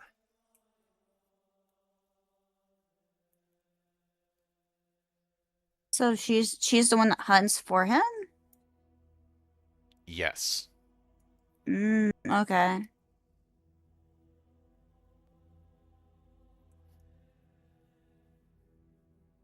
I'll add that tidbit.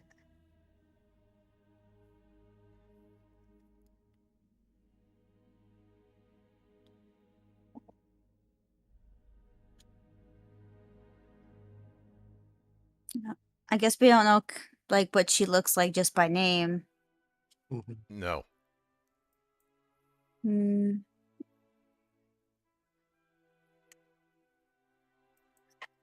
Okay. Well, at least we have this. I mean, it's still something. Little information is still better than none. Yep. Do we possibly know why she's here hunting, or for who? Well, it looks like they are a hunter for Dracula.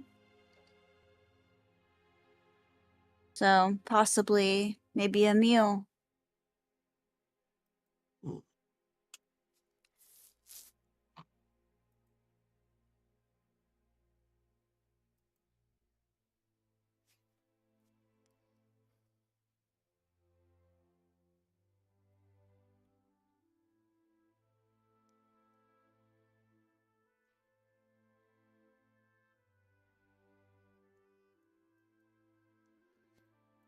But after let me check one thing.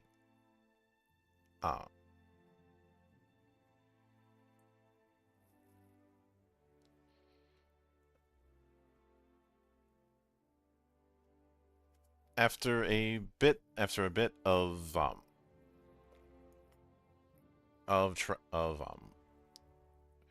working about, and in the case of Varric, helping out at one of the churches.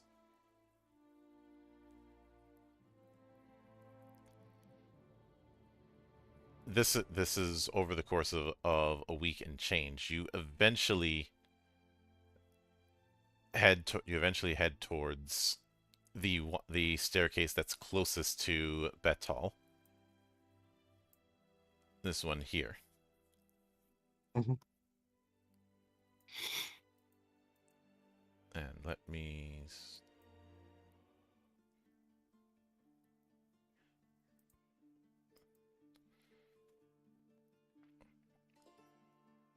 And obviously, to the west of the staircase is the mountains of Betal.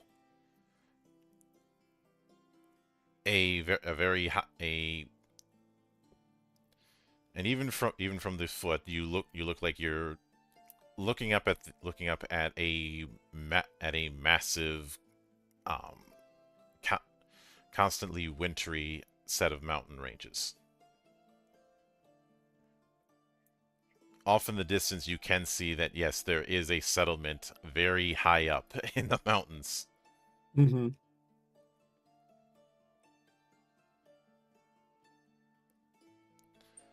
Which, on the plus side, it means you know where you need to go. The downside is, you need to find a way up there.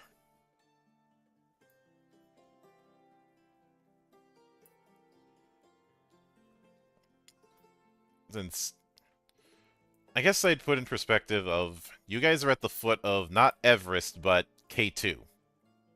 Which is actually worse. Oh.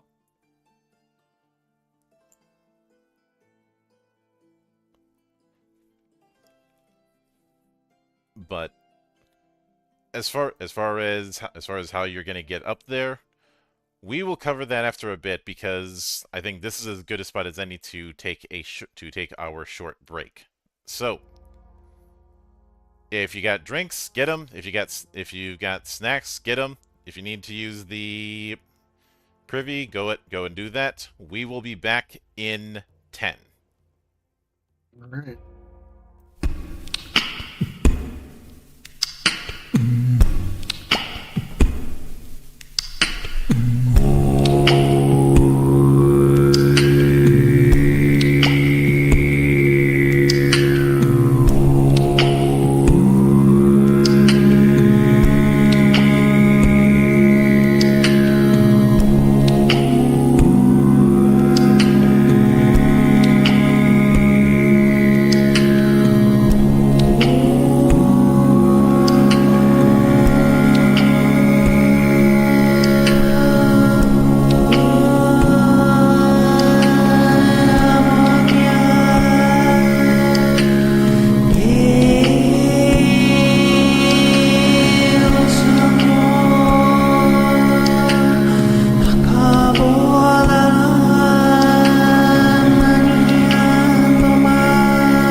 And we are back, ladies and gentlemen. So it has been now. Fortunately for you all, where there is a need, there is going to be a merchant, and there are towns at the foot of the mountain. And in one of those towns, you can get some equipment, because it's not just the fact that you're up in the mountain, it's the fact that the air is thinner and it's also cold as shit. I have returned Mm-mm. with soup. Are you at soup? Miso soup? I'm at the soup store. Why are you buying clothes at the soup store? That's That is what my father told me. the wildest video ever, by the way. But you can get winter clothing and for so that you don't freeze. Because I would imagine that pretty much everyone here in the party is dressed for more temperate slash spring kind of weather, Yes. not for the bitter cold.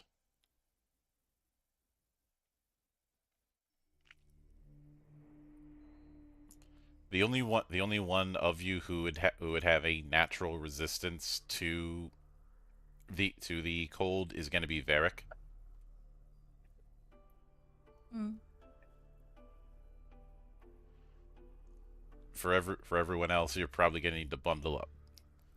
Varric doesn't need to bundle up because thick scales.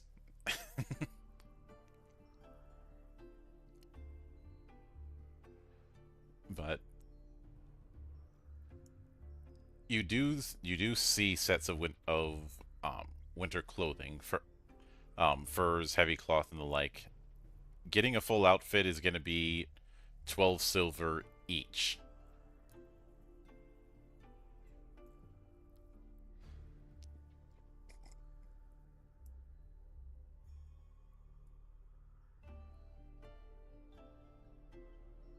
Okay, I guess I'll spend the 12 silver to get cold gear. Yeah, just I'll add do the winter clothing same. to your inventories. Yes, same. That's gonna work well with the armor I have, right? That would work underneath Yeah. it. Mhm. Okay. Winter clothing. Okay, let me. I'll probably get the full as well. So, so I have 86 silver coins now. Mm-hmm. How much was it, did you say? 12 12. silver.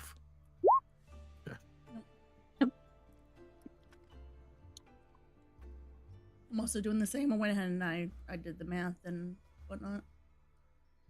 Mm-hmm. Added There you it. go.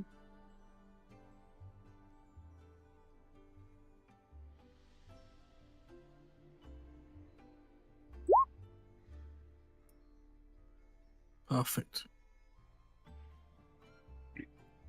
Can I just put like winter clothes and that's it, or do I need like? I just put winter clothing. Mm-hmm. Okay, Oh, whoops, I didn't mean to click that. I'll just adjust. At least I know. Like I added like an empty one. I was like, you know what? I'll just use it then.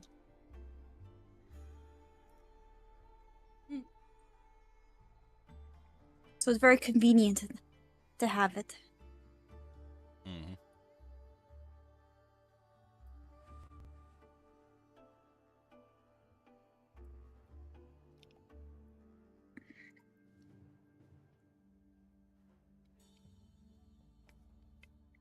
But fortunately, the town that you headed in is somewhat is welcoming. It probably helps that you came in right around the time there was a festival going on, which is not a case of convenience; it's a case of being lucky.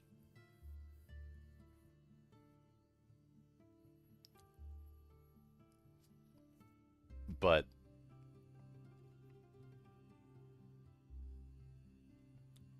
after getting some sets of supplies, and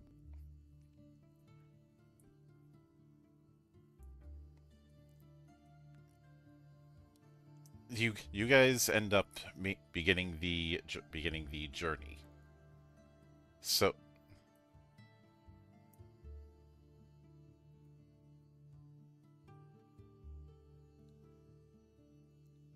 but before you're about to head out, one of the locals ends up stopping you, going, "Wait, you guys aren't from around here. Are you gonna try and go up the mountain all by yourselves?"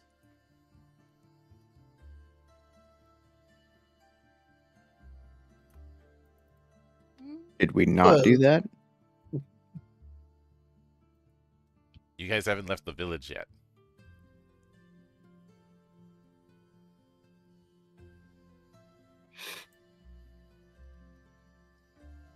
Well, that was the plan, unless you suggest that there might be a guide of some course can lead us up.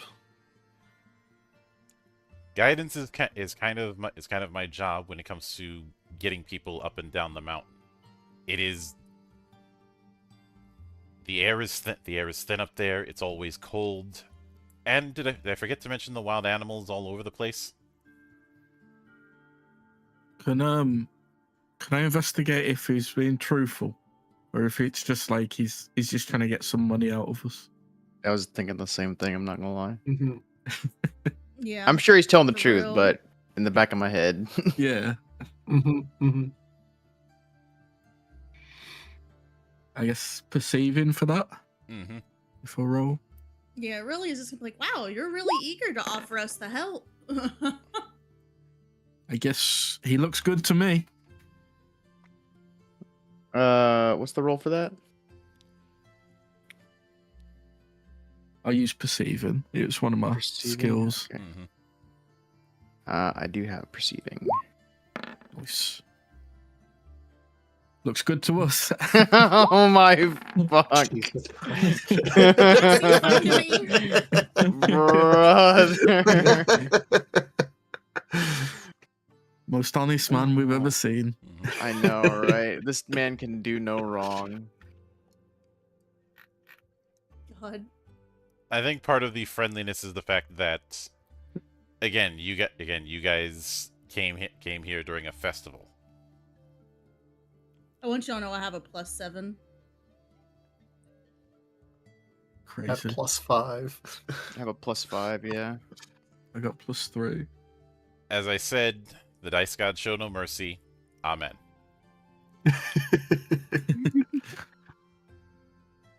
But he introduces himself as Anton. Says, "No, normally I would charge, but you guys look like you're in a hurry to. So we'll discuss payment after we get higher up." Did we agree? Hold on. As much as it would seem that way, it's better to come to terms now before going up there. Yeah, I need a contract.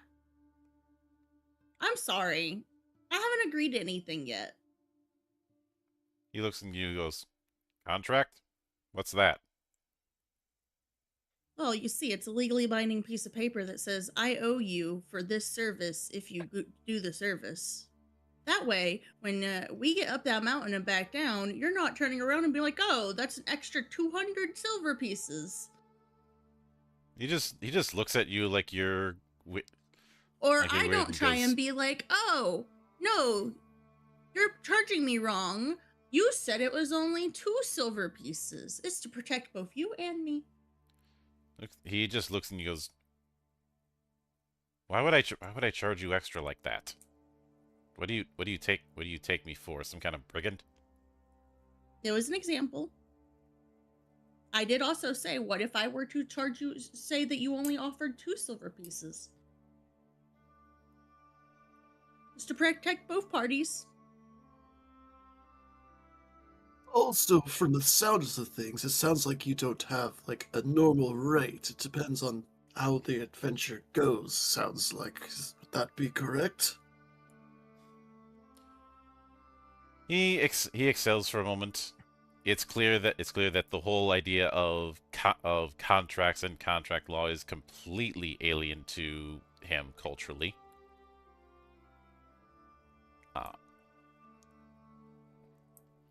And he says,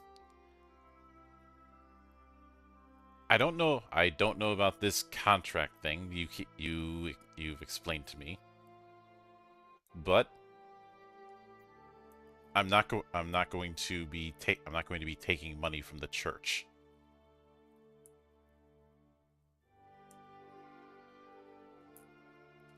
I have my own business to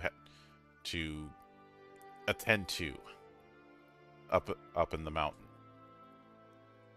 So I figure helping a few outsiders not get lost is going to work in my favor. Plus, I really don't like the idea of letting a priest freeze to death on my conscience.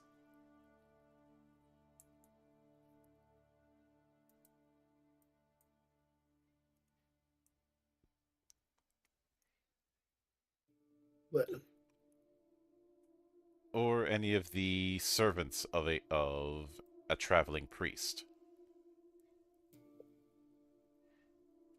Really just looks really confused. Like, she just kind of blinks for a moment. Because he just called her a servant. Herbert's just gonna nudge her in the side and just be like, "That's right, we are servant." I'll just stay quiet, blinking. I'm like trying to figure out who.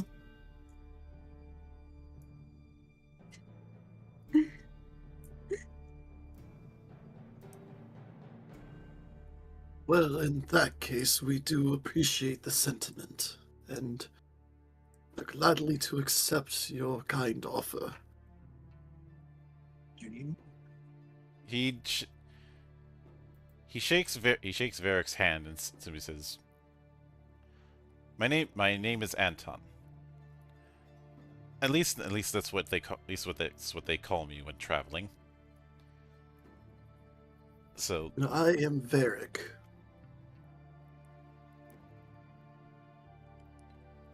pleased to meet you, Father Varric."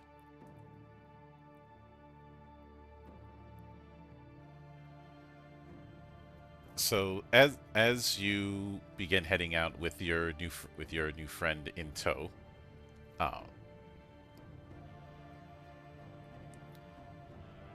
I need one of you to roll a d6. Oh boy.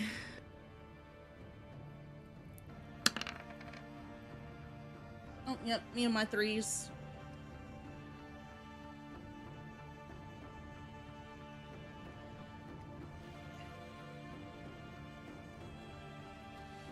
All right. First off, let Did me you even switch roll? things out.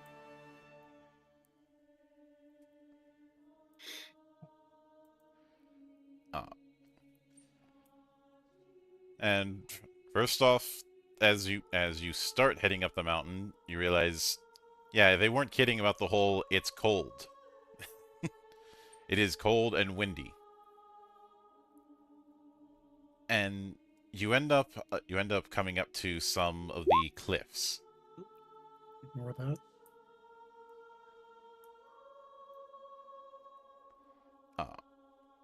He says,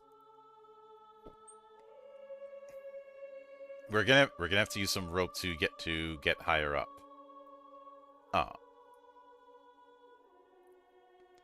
So I want everybody to roll either strength or dex. If you have athletics, use that. If you've got balancing, use that.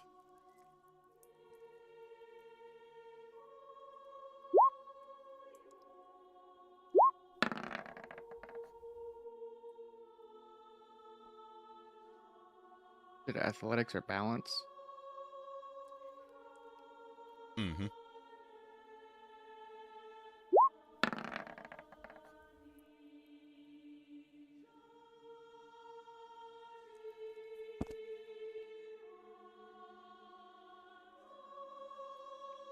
All right.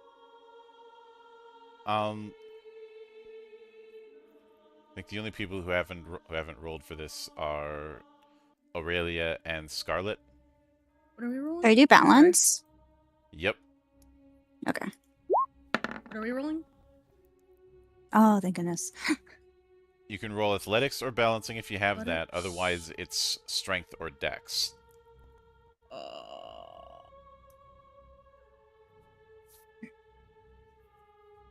Well then.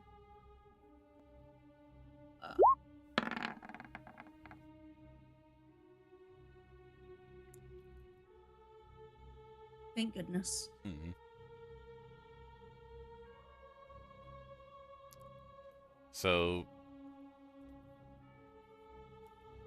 while most of you are able to handle it to some extent, Varric and Herbert had a bit of a tumble, so you all are going to be taking some blunt damage.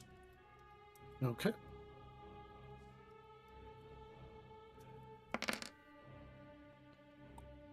Five damage.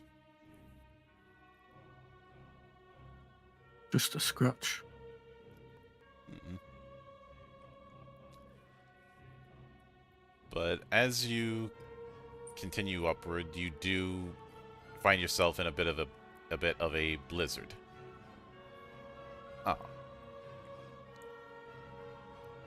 So roll either awareness, intellect, or charisma.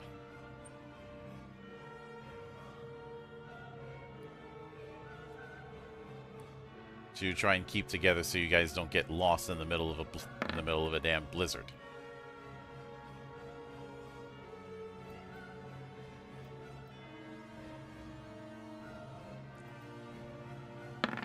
Oh fuck.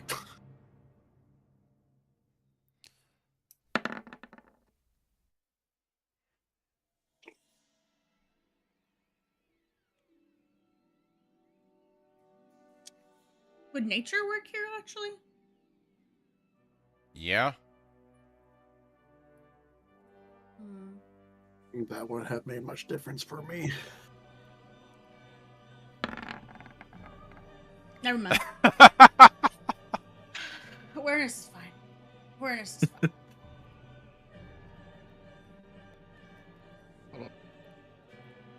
So Valder, we're all I need making you to this take your roll? dice back. Are we all making this roll? Yep. Yeah. It's awareness. Mm-hmm.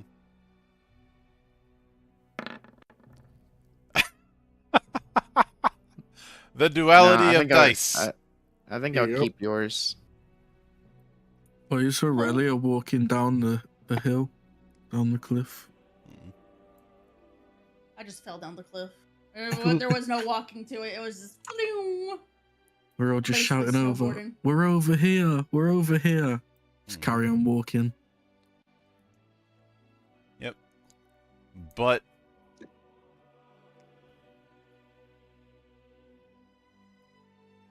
you do manage to keep yourselves together even with the even with the botch from Aurelia.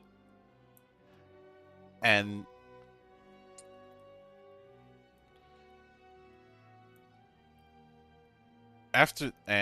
as you try to literally weather the storm as you keep moving upwards, I need one of you to roll endurance. I'm good at that. I hope. I felt I'm good that. at that. Hmm.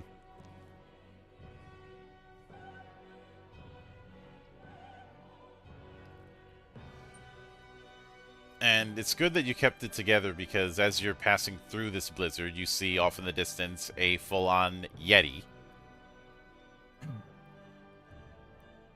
Oh, he looks cuddly. Can we fight it?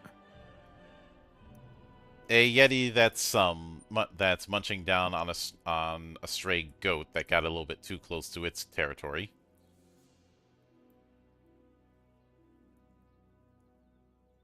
Hmm.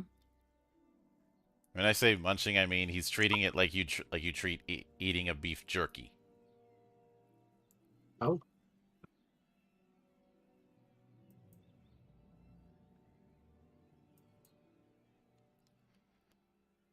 But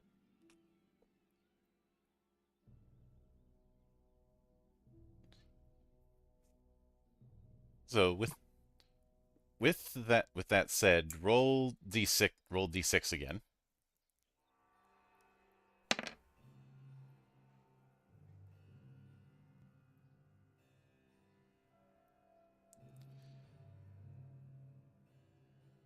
All right, a 4.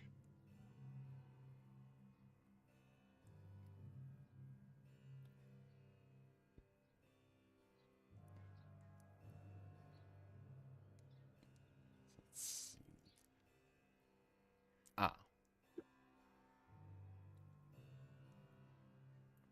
So you do find that you come up to, well, a glacier instead of some cliffs.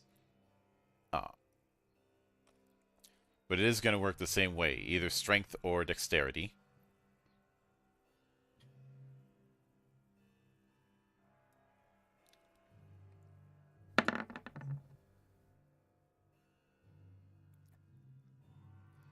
All right, you're not taking fall damage this time. Sweet. So that's the good news. The bad news is that the cold is getting worse.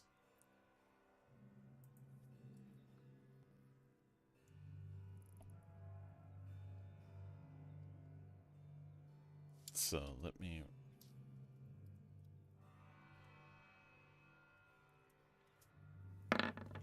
All right.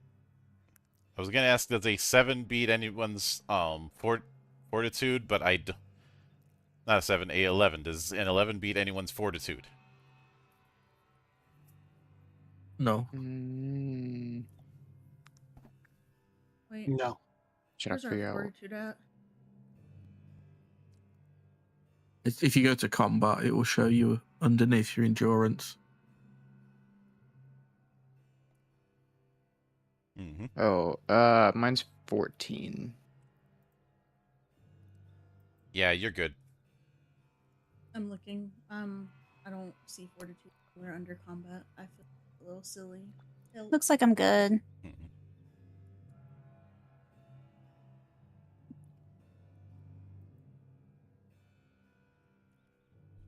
I don't see fortitude anywhere. Is it under a different name? Oh no, Yeah. I see it. You said 11? Mm-hmm. Oh no, thank God. It's close, but no. Let me see how close. Let me see how close it is. Yeah. Yeah. Uh, I think we know who in the party is the least is the least trained for harsh weather.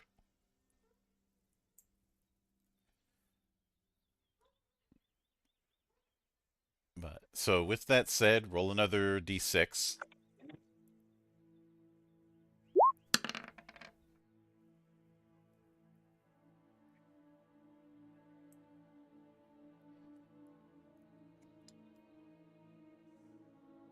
All right. You come across a further glacier. So I need a strength or dex roll to try and climb the thing.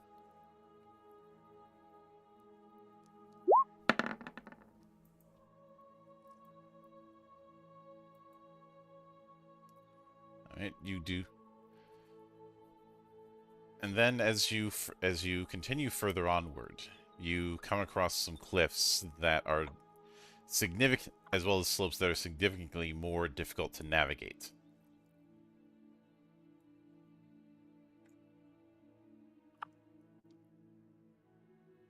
So I need everyone here to roll either awareness or intelligence.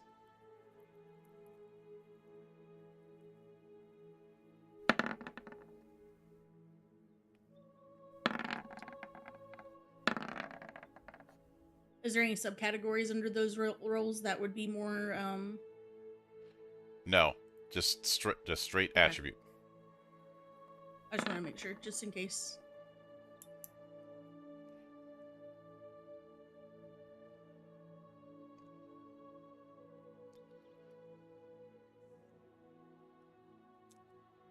So fortunately, while it was difficult, you were able to you're able to pass through this particular area. But as you're starting to get higher up, you are starting to notice that it's taking a bit more effort to get a decent amount of air in your lungs. At which point, Anton approaches you and just says, "Breathe.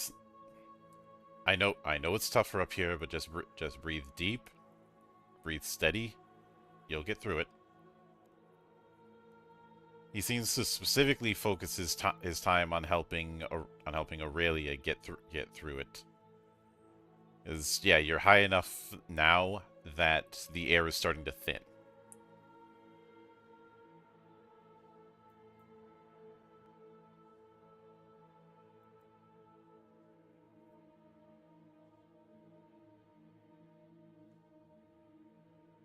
And in fact,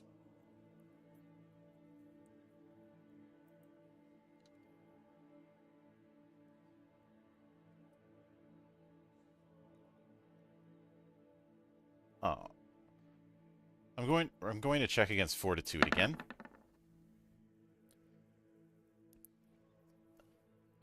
Who has less than 15 fortitude? That would be Me. I me. do. 15. Let me double check. Me. Uh, I have 15.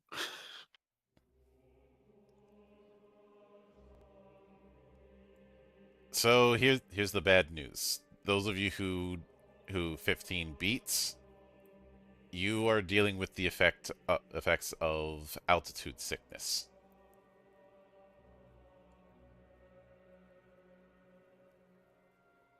Hmm.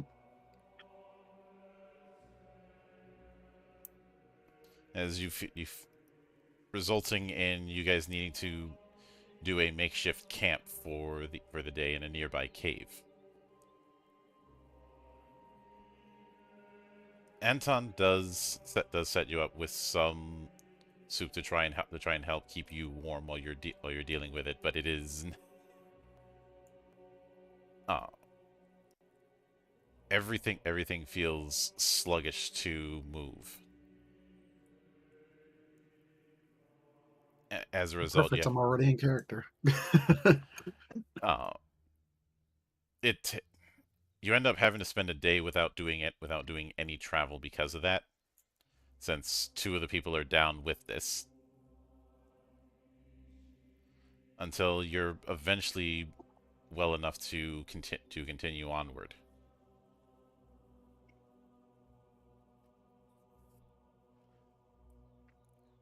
So, roll me another d6.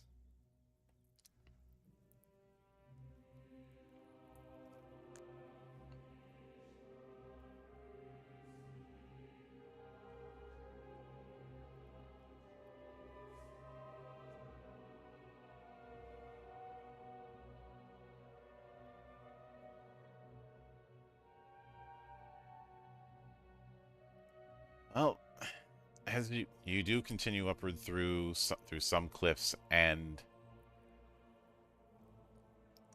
dealing with even more cold. Uh, so roll d6 again.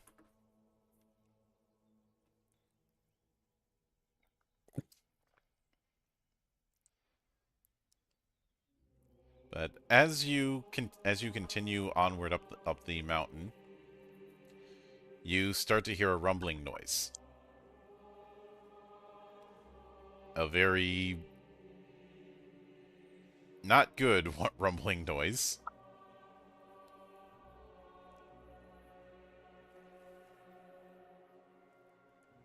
So I need everyone to roll either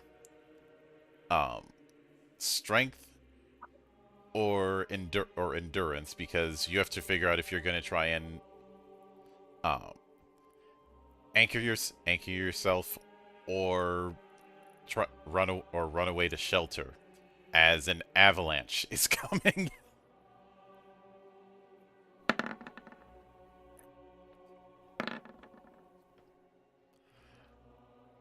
Ooh.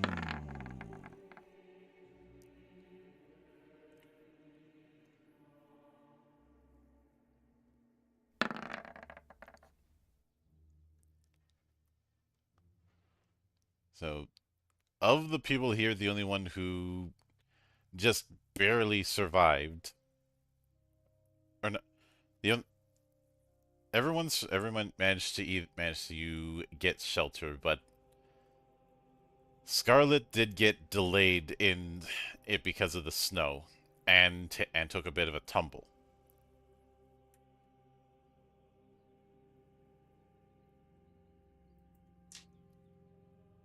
As far as how much, It's the armor. you only took 2 damage. That's fine.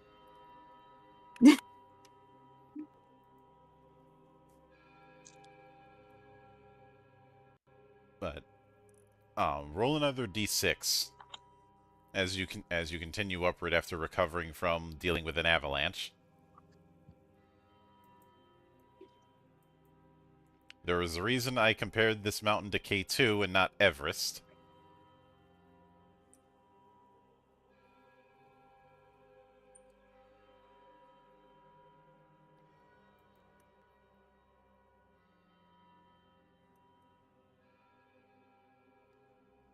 I need one of you to roll the d6 for me, please. Oh, there it goes.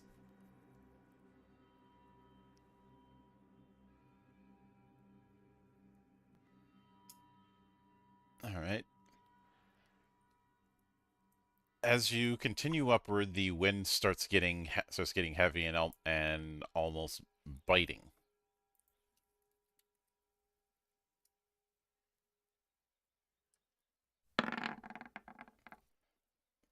I was gonna say if a 7 hit is higher than anyone's fortitude, but I'm pretty sure that's not the case. I would be very concerned if someone had a fortitude below 10.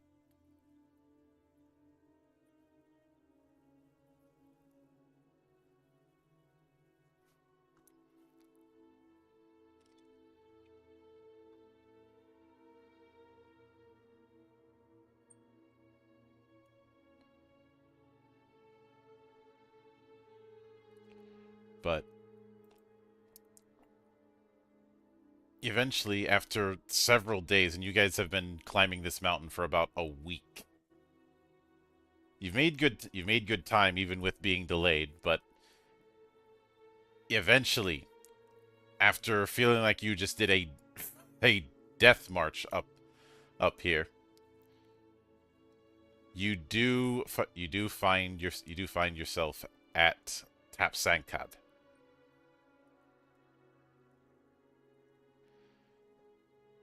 Which means I can actually move you to the map for it. Fancy. And the grid is not supposed to be there. Let me fix that.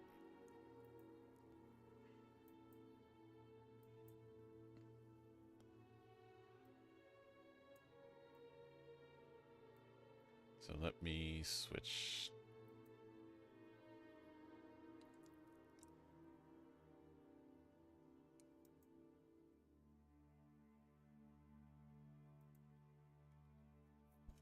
Yeah, this is Tap Sankad.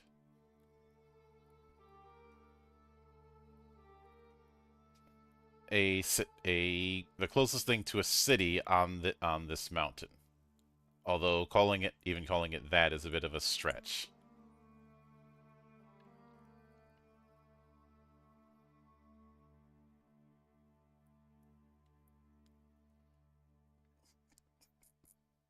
But it is still a town. Uh,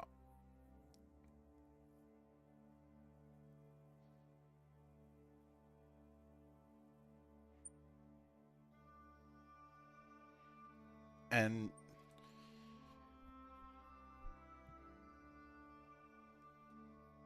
the even with the bitingly cold wind, it does feel a bit warmer, probably because you've been around people for the first time in days.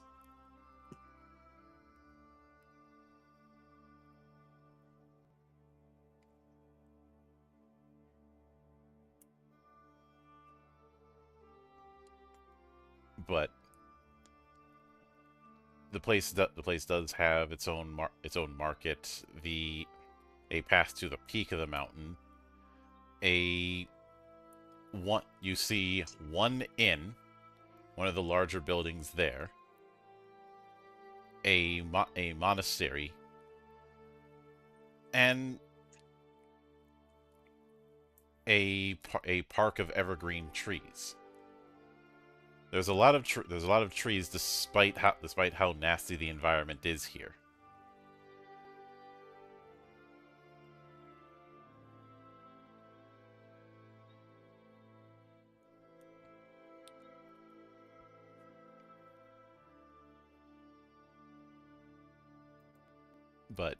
But on the plus side, you did find your way to Tap Sankad, even if you guys have taken some damage. So, do you think you're going to be continuing to look for Hawthorne, or looking for some shelter to at least rest up?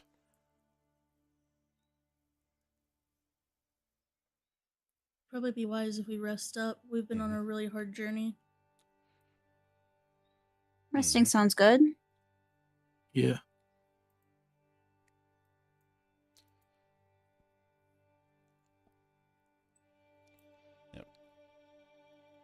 Now, fortunately, like I said, there is one inn, the Cloudcrest Inn. The main reason that there's only this one is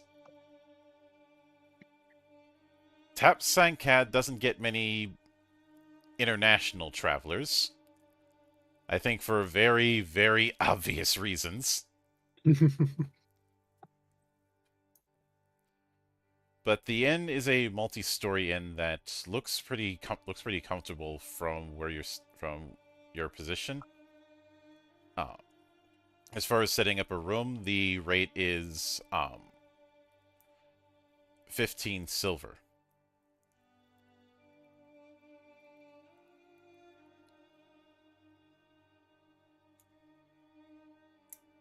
I'll cover the cost for everyone. Mhm. Let me know how much. So that's 15 per person. So 90, yeah. Oh. Mhm. 75, yeah.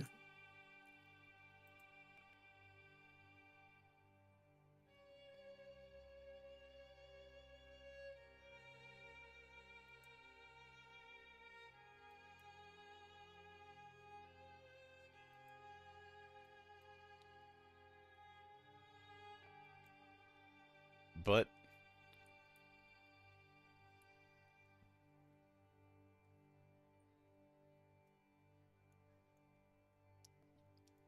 the it's fortunately after setting up with a room, what am I saying? You're able to get yourself some kind of meal to rest and recover. After about a day, you get anyone who took damage is at full HP. Although you didn't take much damage, but you still took some because it's hard to get up the mountain. Anton by this point has already left. In fact, by the time you guys headed up there, he was all but gone. Oh.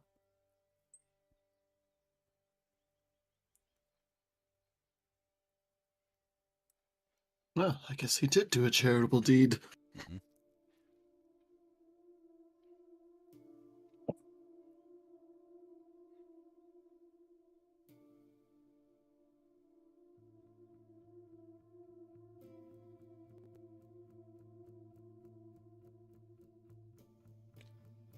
But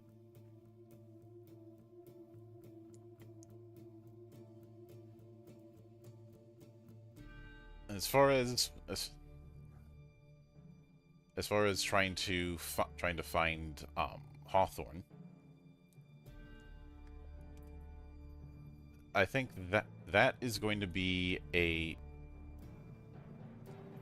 I'd say an awareness roll.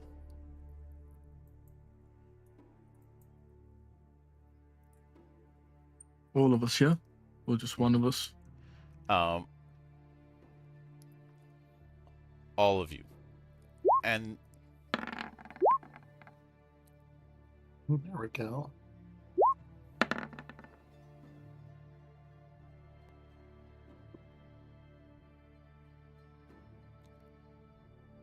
two different rolls, same result somehow.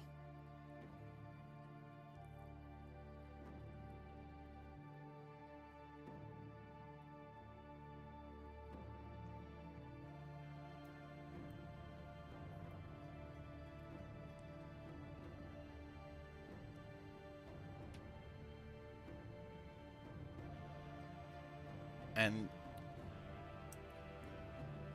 as you do a bit of searching about,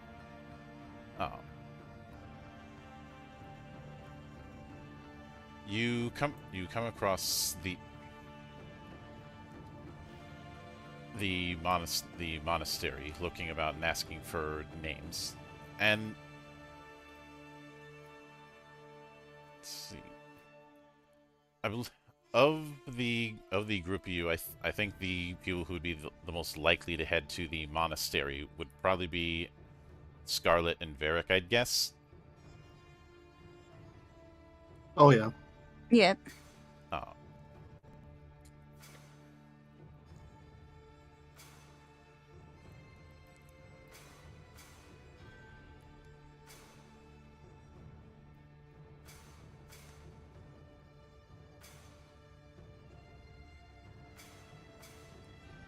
but while they're in meditation, the monks at the monastery in meditation, you do eventually hear someone say when asking, "Hey, do you know who Edgar Hawthorne is?" And you hear a voice in the distance say, "Is someone looking for me?" I'll look towards who said it. Uh,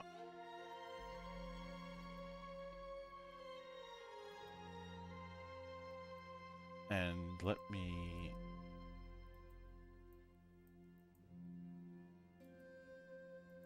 think.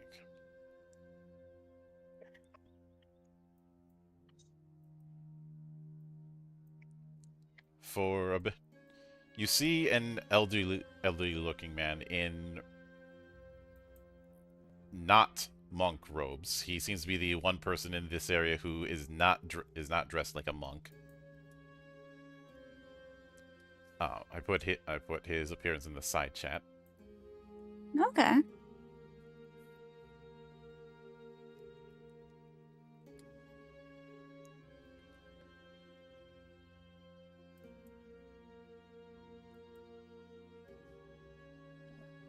He is a elderly person saying, "If you obviously didn't come up here for sightseeing, so may I ask why you're so insistent in looking for me?" I showed him the note.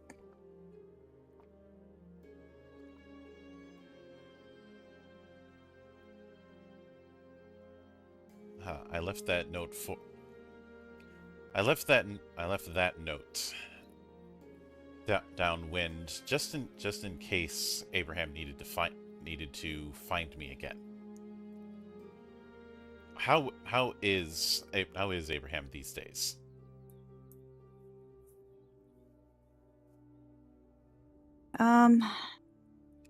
We were on a case with him, and at least with the town we helped, and he was found by Dracula.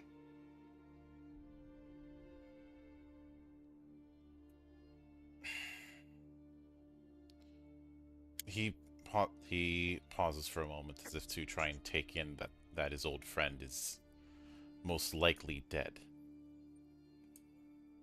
If he was found by Dracula, he no doubt was executed. I'm very sorry for your loss. Our party here is trying to continue what he wanted us to do.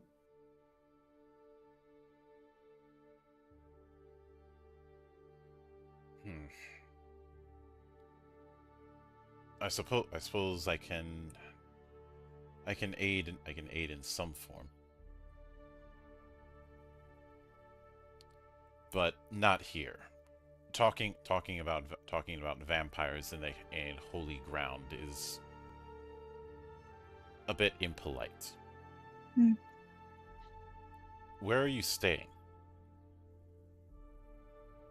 I make note of the place we're staying at.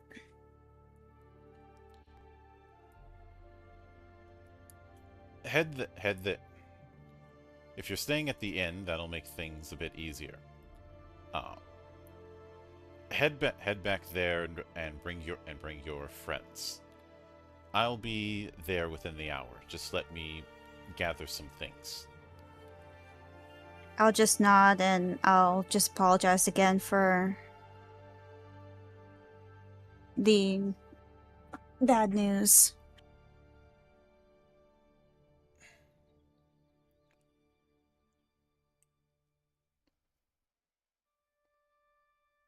Well, we should go back to the inn. Yep, heading back to the inn, and the rest of the party gathered around. It gathered around one of the fireplaces because it's real fucking cold up here. Like,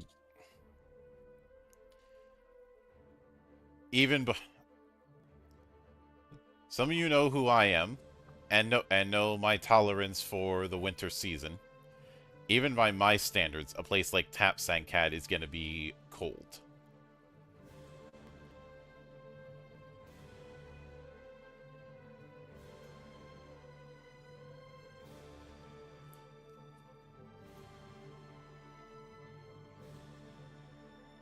Because we're talking Finland kind of cold. Boy.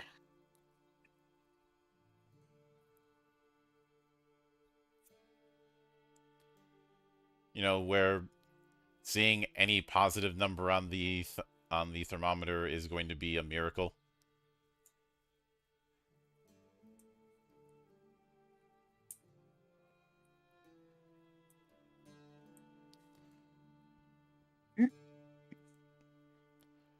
But he says, I probably know too much for Dracula, which is why I came here. As Edgar says, he eventually approaches you all. Notice it, and the main reason he was able to find you is because, well, you had approached him, and it's easy to spot someone who's associated with a church.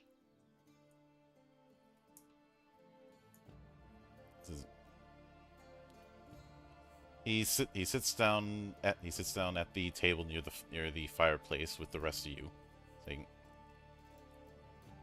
"I suppose I'll applaud you for managing to find me with so little information.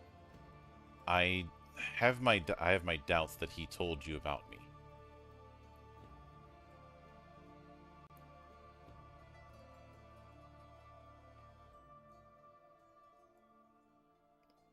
Unfortunately, if it's difficult for normal people to get up the mountain, you can imagine how much harder it is for most vampires to get up here.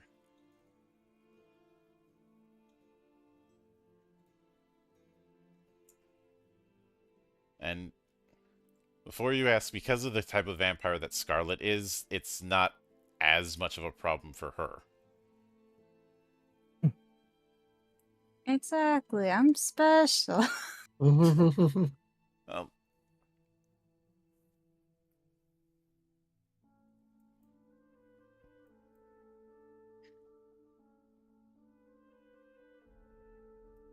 Like it is due to the to what you would feed on.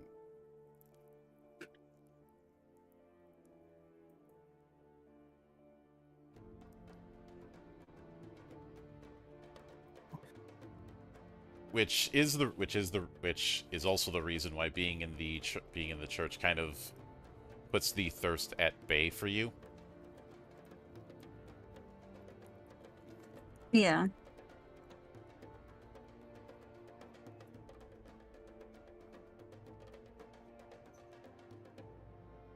But he does introduce himself proper, saying, "My name is Edgar Hawthorne. I was a associate in Abraham Van Helsing's cause, along with the Harkers.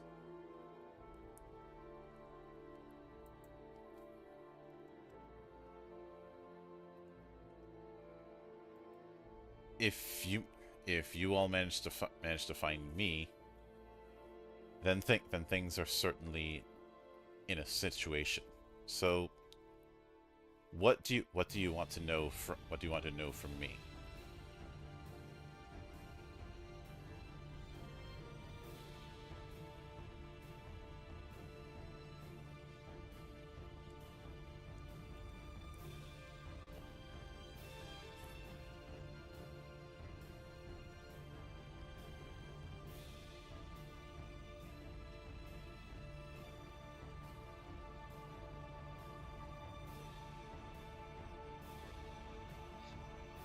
Scarlet just coughs.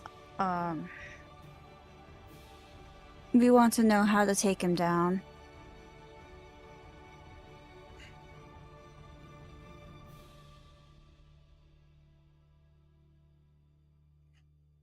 Taking down Dracula is a thing that even armies would struggle with. But at the very least, I can help you understand your enemy.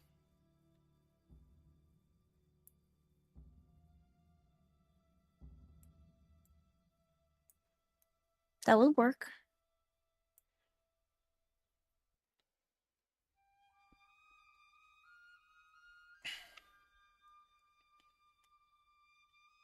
So, despite what some people claim, Dracula wasn't always Dracula. In fact, that was merely a name that he assumed for himself.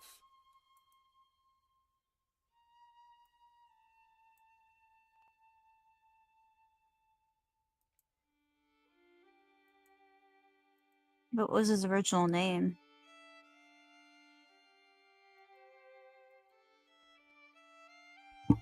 The Dark Lord's name, when he long ago, was Pietro of House Amadeus. The only child of Vladimir and Anastasia Amadeus, a noble household in the capital of Dirk.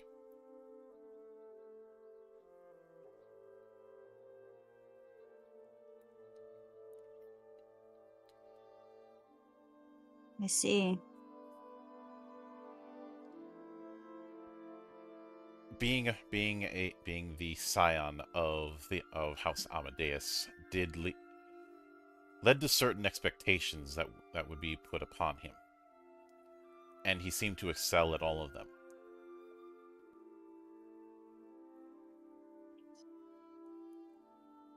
And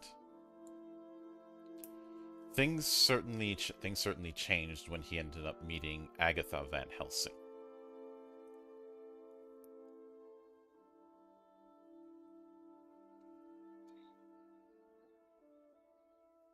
It was supposed to be a diplomatic alliance. Mm-hmm.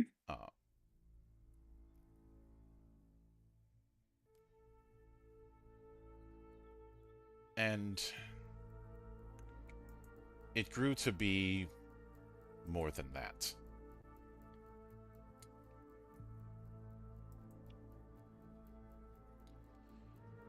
I realize the tale of noblemen courting does not sound all that interesting, but there is always more to a story.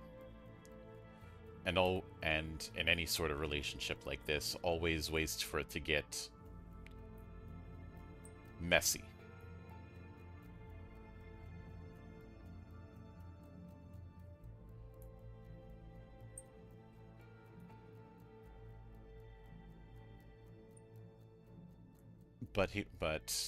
Especially since he was just as interested in a woman who was the gardener of the Van Helsing grounds, Teresa.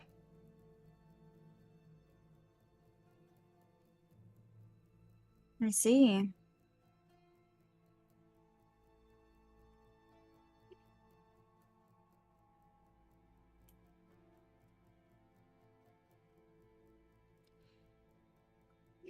It seemed like the kind of romance that you'd write stories about, and maybe in another world that would have happened.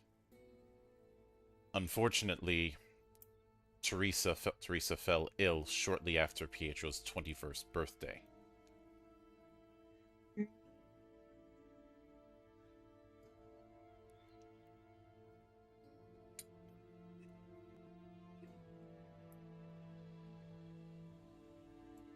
And no mundane or magical attempt to cure that illness seemed to bear any fruit.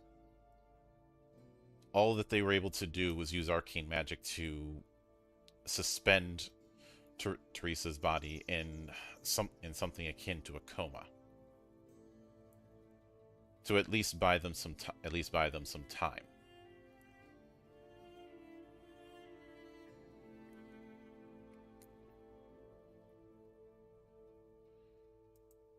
It was through that he ended up discovering vampirism, and it's believed that was how he was turned. And I think I know who did it.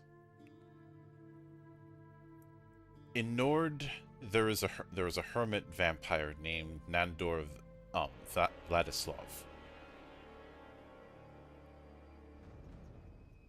He is most likely the one who bestowed the curse of vampirism onto Pietro. I see.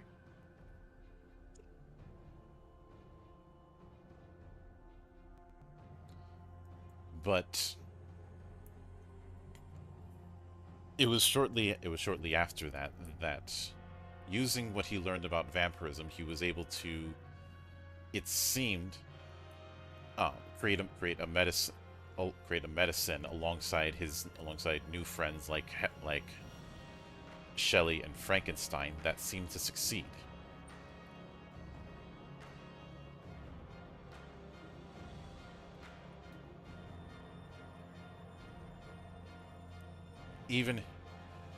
But a story like Pietro's is one that is marked by tragedy.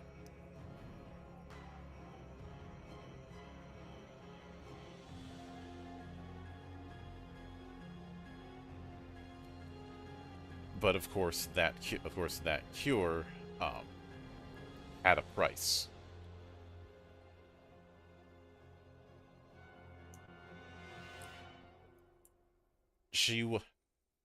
She was ravenous.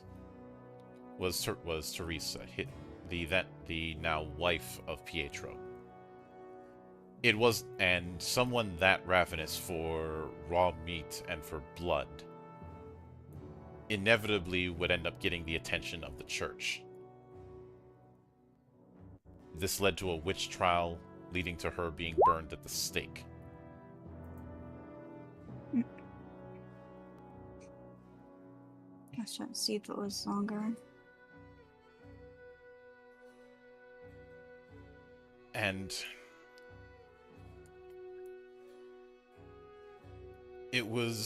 it's during that he ended up performing an occult ritual to take his revenge on the nobility.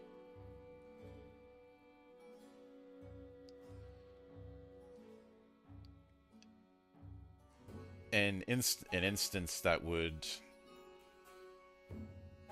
create a ritual to bring in vast amounts of occult energy.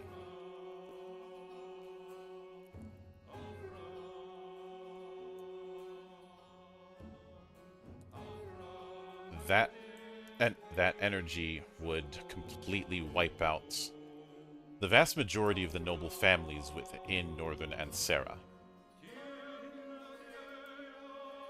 And Aurelia, this is also implying that a lot of the members of your family were part of that, i.e., that was why they were wiped out just as well as everyone else. Only a small handful of people survived.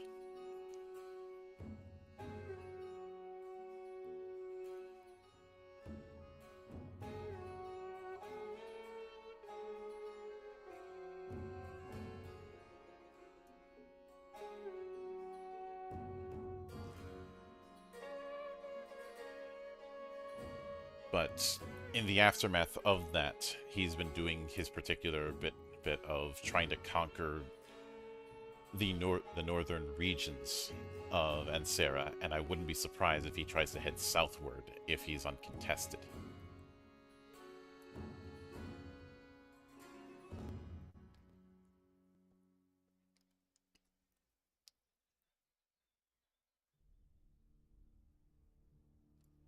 And even his particular advancements in magical research have even led him to breach other planes.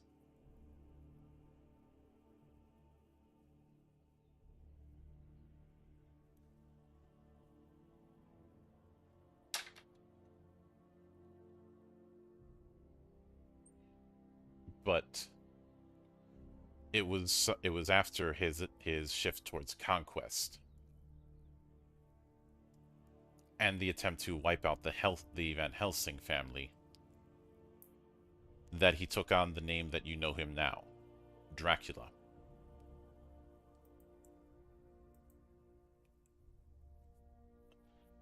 However, that dwelling on the past will do us no good. If you truly wish to try and find a way to stop him, the best place to continue that research would be speaking with the vampire who turned him. Find Nandor in Nord, and you will have at least some hope in defeating Dracula.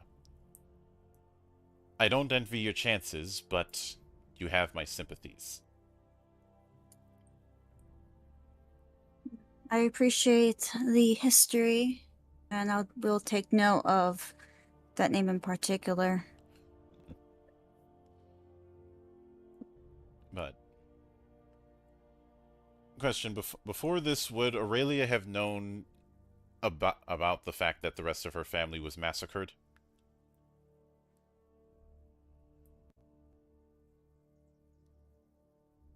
Skate?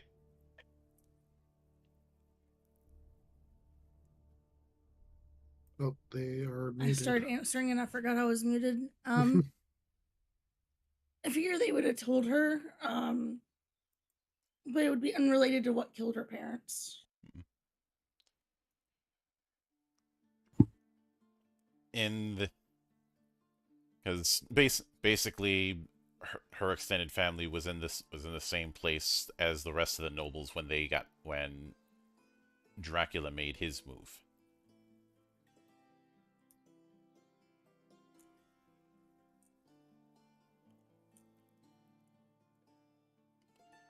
But as tempting as it would be to start your journey back to Nord, so you're in an area that was close to the mark, you just didn't realize it. So you guys are doubtless heading back north.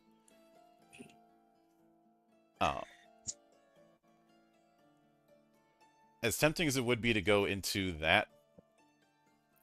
that is where I think we're going to call it a little bit early, because that is a natural break point. That works. That's good. Yeah, sounds good. Mm-hmm. So we'll be back at this next week, and keep an eye out, because I will have a couple other things coming in the next few days. But when we do come back at it, nobody's leveling up just yet, but your professions are going up by 1 rank. There isn't a direct XP setup when it comes to rank, and plus I use I use milestone design anyways. So everyone here is at rank 2 with their professions. When we come back. Now, as far as whether or not I'm going to do the whole journey all the way back, I'm not. I am operating on a time skip when we come back in a week.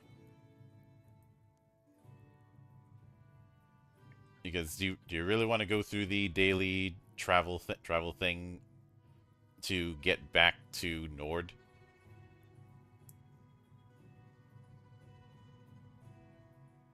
No, definitely not.